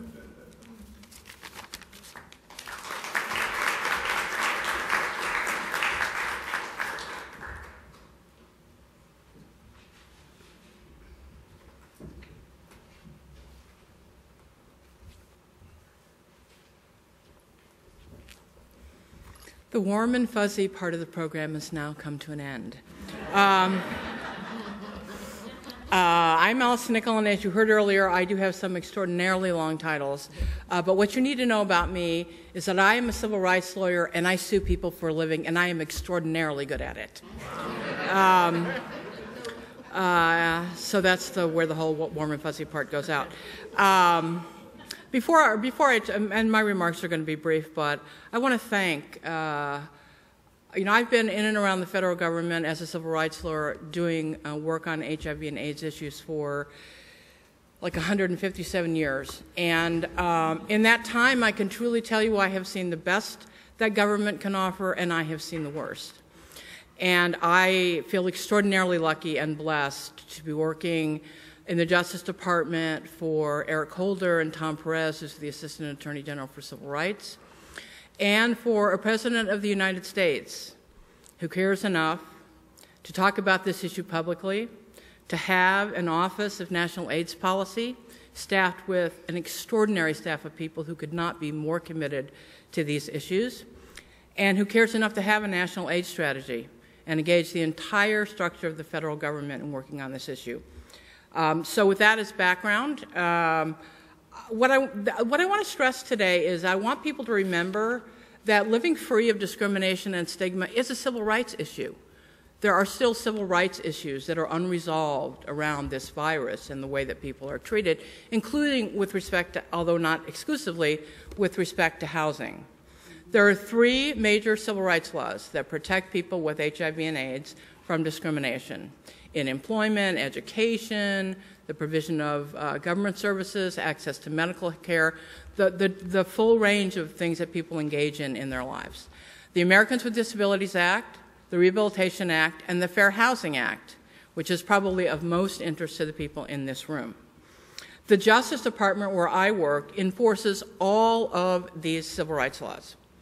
So if you have a client who comes in and says, I just lost my job, they found out I have HIV, and yes, that does still happen, although in smaller numbers than it used to, that's a potential act of discrimination. That person needs to file a complaint of discrimination against their employer, or if they're turned away from a doctor's office or a dentist's office that says, I don't treat people with HIV. That's not acceptable anymore. And there are remedies within the law.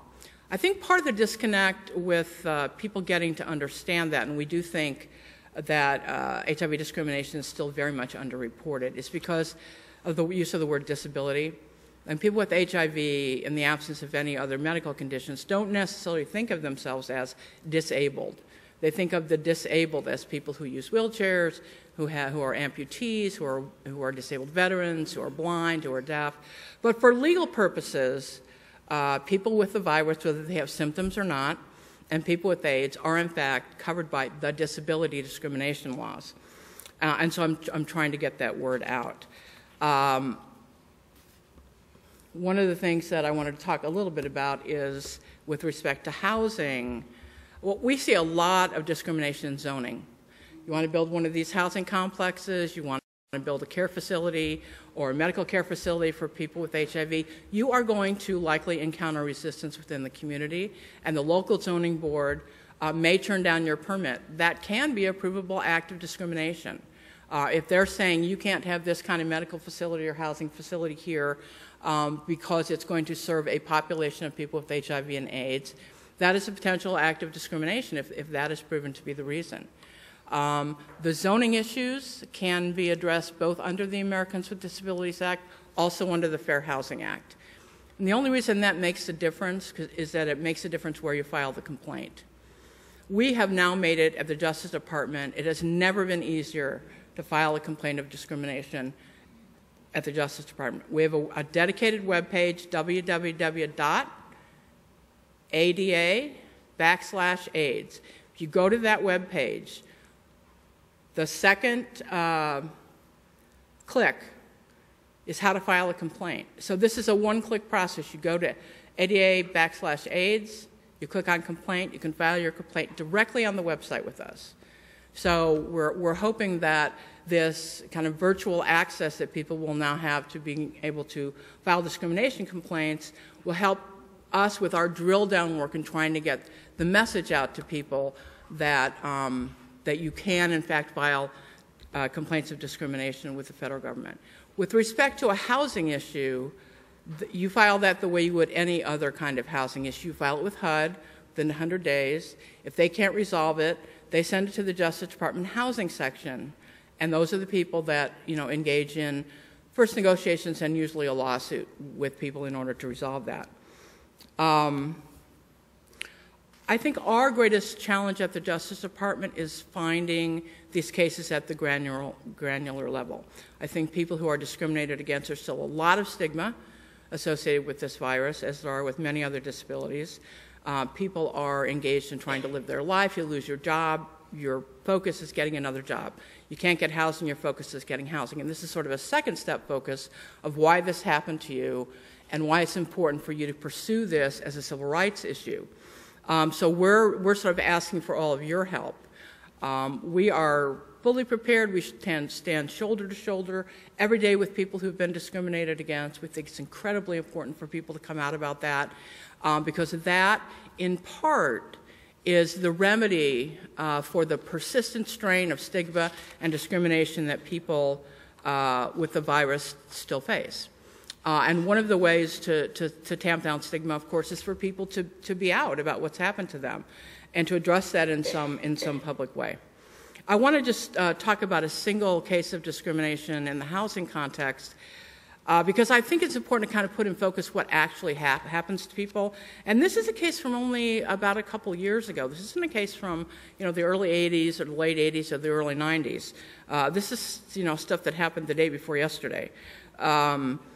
There's a 75-year-old man who's both a reverend and a doctor, and he wanted to move to Arkansas to be closer to his daughter, and he needed to find a nursing home.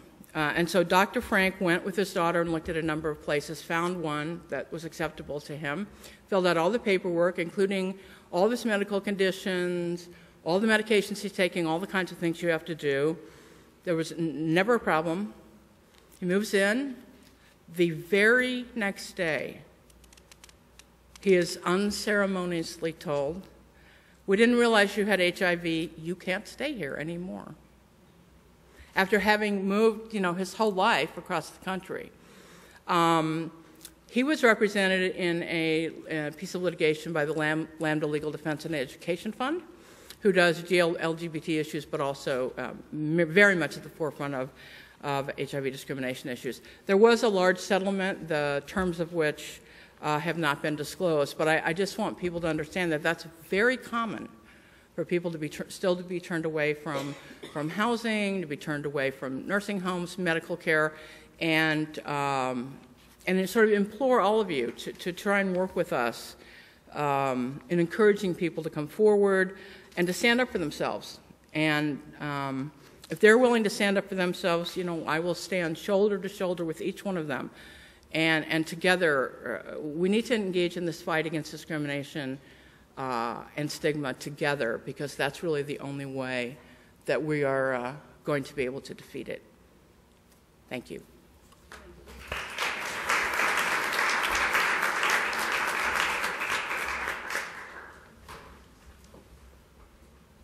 So thank you, panelists. Please give them all a round of applause.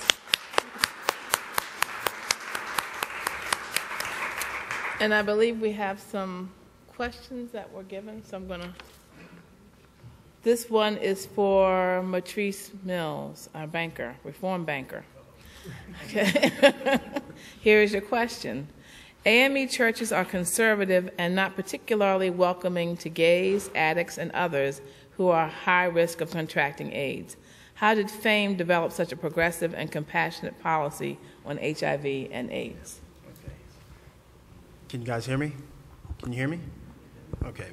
I want to take time to make a distinction. It's not just the AME church. The Christian church had the same stigma as the AME church, so it's not isolated to the AME. And the way we fought the stigma, one, the individual that was in charge at the time, Dr. Cecil Murray, again, the only, I could give you corporate byline and I can just tell you the truth. The truth is, we knew it was an issue. We knew individuals needed assistance, they needed help. And instead of trying to cater to those in the community and the congregation that may have had issue with a church, you know, taking sides on an issue like this, what we did was just move forward. And Cecil Murray, as well as John Hunter, who is the current pastor and CEO of FAME Assistance Corporation, we just do what's right.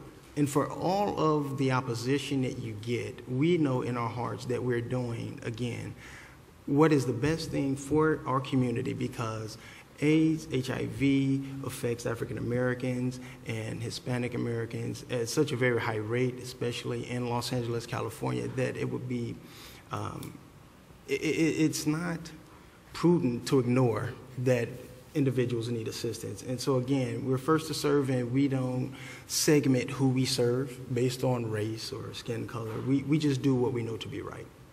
And I hope that answers the question. Okay. Next question is for Allison Nickel. Are there any efforts, I believe I'm reading this correctly, on HIV criminalization and its impact on housing? Am I reading this question? Okay, thank you. Whose question was that? The answer is this. The Justice Department, did everybody understand the question is there are laws that criminalize HIV transmission under certain circumstances, and just about every state has one now. And if you end up having a conviction, that interferes in certain circumstances with your ability to get housing or vouchers for housing, as I understand it. Yes, it is one of the things that the federal government is looking at. The Justice Department in particular is studying that issue. I'm actually going to Geneva the end of August because the UNAIDS folks are also studying this HIV criminalization issue. And I know that there are people in Congress who are also studying this issue. When recommendations will be forthcoming, I can't give you a time frame, but it is definitely under study by the federal government. Okay. Any more questions, Linda? Okay, she's coming with some more questions.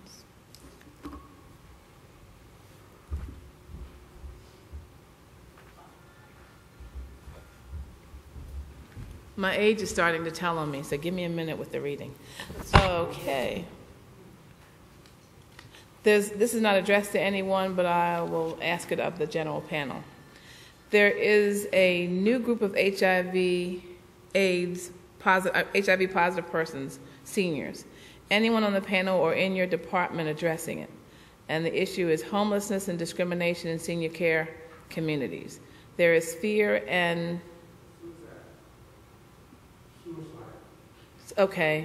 suicide, afraid to seek help. So I think what I'm hearing is there's a senior population, if I'm reading this correctly, who obviously has issues around HIV, AIDS, and a number of issues, homelessness and discrimination, all rampant in this community. There's fear there. This leads to despair, suicide. Are there any particular efforts to address this population, given their particular vulnerability? I hope I'm interpreting the question correctly. Anybody on the panel have anything? Try to address it. Is this mic on? Can you hear me? Is the mic on? Yes. Yes. Okay.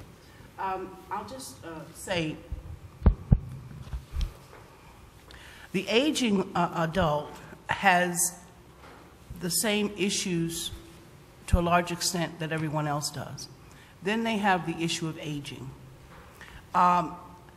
Stigma and discrimination as it relates to HIV and AIDS, you can just kind of compound that when you start talking about older adults. I'm a director member of the board of directors for an organization called OL, which is Older Women Embracing Life. We've been around now for about 8 years working with Johns Hopkins AIDS Education Training Center around these issues of older women and how hard it is to access care. You know, very seldom does an older woman get asked to take an HIV test, or she wants to test for HIV when she's having that visit with her doctor. You can't even talk about it. So our organization grew out of women that couldn't hold that conversation. And what happens is, because they're not able to talk about it, because they're not accessing care, along with the issues that sometimes occur as we grow older, our families are fragmented, we have more time of being alone, or we're with people that are our age, many of them who are passing away. There is this increase in depression, and then not knowing how to deal with this thing called HIV. So yes, it is something, as far as I'm aware, that's on the radar, this thing of aging and HIV. ACREA, an organization out of New York, has done a lot of study. The ROAS study was done a few years back that talked about how by 2014-15, half of the people in the country who are HIV positive will be at least 50 years old. So if someone else would like to talk about this. One of the first meetings that the White House did, actually, the Office of National AIDS Policy, was a gathering on the issue of HIV and aging. And there were lots of folks there who were discussing these very issues. People, especially in the 65 and older range, tend to equate safe sex practices with procreation, which is something, when they get into a certain age range, they don't worry about anymore, and they don't really worry about sexually transmitted diseases because it's just really not a part of their world until it is. So there is a lot of work around just educating this population about all kinds of STDs and about HIV and AIDS. But I do think that for that particular population, they haven't really been hooked into a number of things, including the most relevant medical information. So for them, if you're 75 years old and you get your diagnosis, you probably know very little about this virus and about all of the progress that has been made on the medical side. You have a very fixed view. You have a movie that's running in your head about what that means for you, including stigma and discrimination. So I think a big part of the effort has to be educating, drilling down and reaching these populations of people, not just on the prevention end, but on the health literacy end, as well as the civil rights end.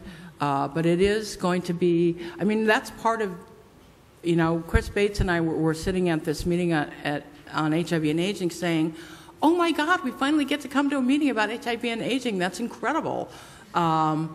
Because, you know, some part of that is the amount of progress that's been made on the health side of this.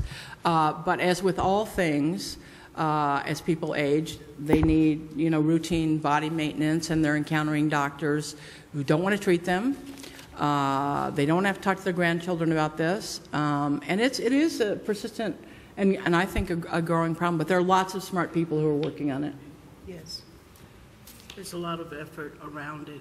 It's an evolving issue too. The more we can shine light on it, the better. The more intergenerational approaches we have to the issue of HIV and AIDS, the better.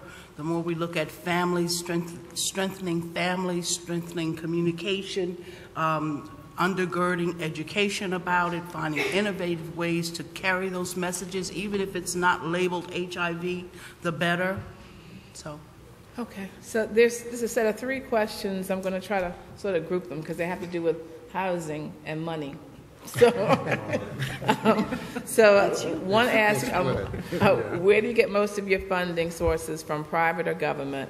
And how do you get around addressing the difficulties if you want to set up housing for people with AIDS? So it's a money issue. Can you convince members of organizations to take on the long-term debt? So this is about money and people's commitment. And then the last question is, how did you get your first grant? So this was to Ms. Massey. So the issue is about money. How do you get money to fund these units, and how do you get people to commit to giving up that money? Well, I guess it's my turn again. Yeah, Matrice, and then I think Patrick. I think they're kind of targeted, and then Carol. The way FAME went about gathering its first grant, as we reached out to all of the public entities first, because we knew getting private funding just would not. And I think it's still the same today.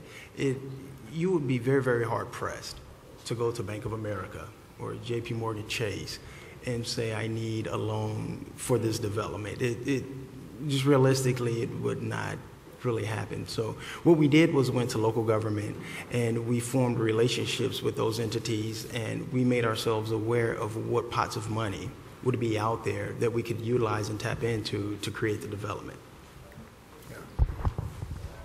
Yeah, Marquise is right. Maybe just to give you an example of how we put together the permanent supportive housing project we have under construction in Chicago might be an example, but there we went to the State Housing Finance Agency for an allocation of tax credits, which were the 9% tax credits. One thing you'll find is that many of the state agencies who have to develop a plan each year on what their priorities in housing are going to be give supportive housing a priority over many other types of housing. So that's actually a plus you have when trying to develop permanent supportive housing. So that was the major driver in our case. We actually did mix in Veterans Administration capital advance to the tune of about $1 million, which was a grant. We had home funds from the city of Chicago and from the state of Illinois. We had an energy grant, I believe it was from the state. As I said, the land was donated. Illinois also has a donation tax credit, so if there's land donated to something like this, you get a tax credit that you can then sell. It was another couple $100,000.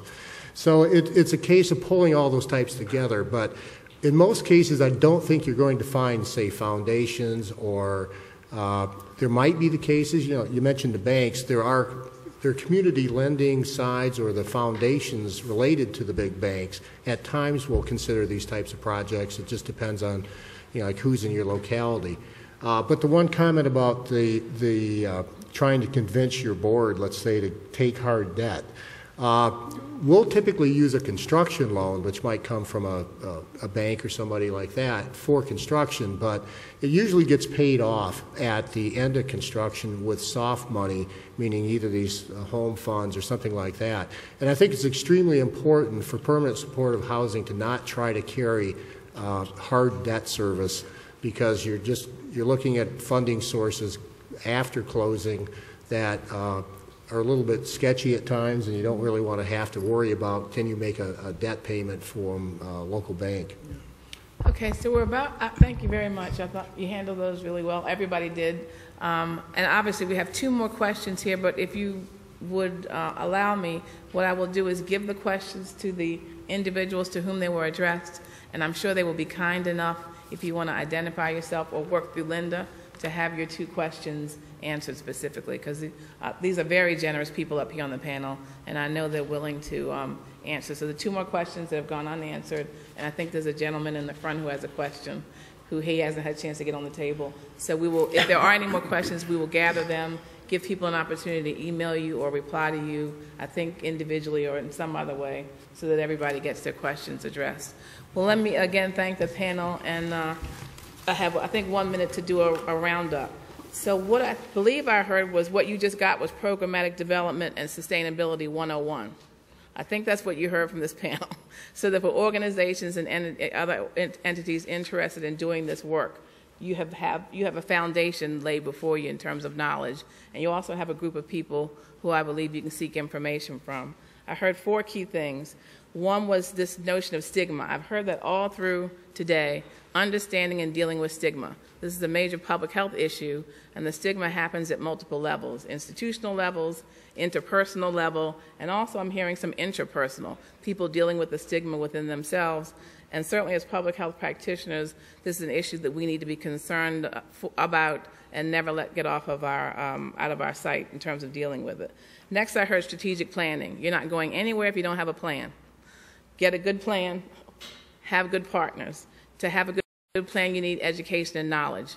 Find resources, find expertise. If you don't have it, locate it. You can find it for free if you make the right partners, which would be the 4th message. Key partners and relationships matter. I can't say enough how much this is like the credo to anything you're doing here is the key partnership issue.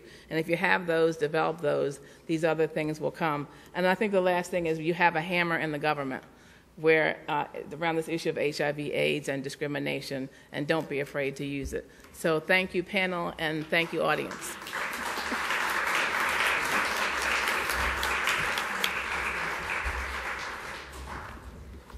Thank you, everybody. We're going to go into a 10-minute break. We do have some light refreshments out in the cafeteria area. There's no food allowed in this room, but there's plenty of seating out there, coffee, iced tea, lemonade, cookies. And there's also some tables set up with HUD resource materials. We have some foreclosure toolkits out there, disaster toolkits, FHEO materials. So please,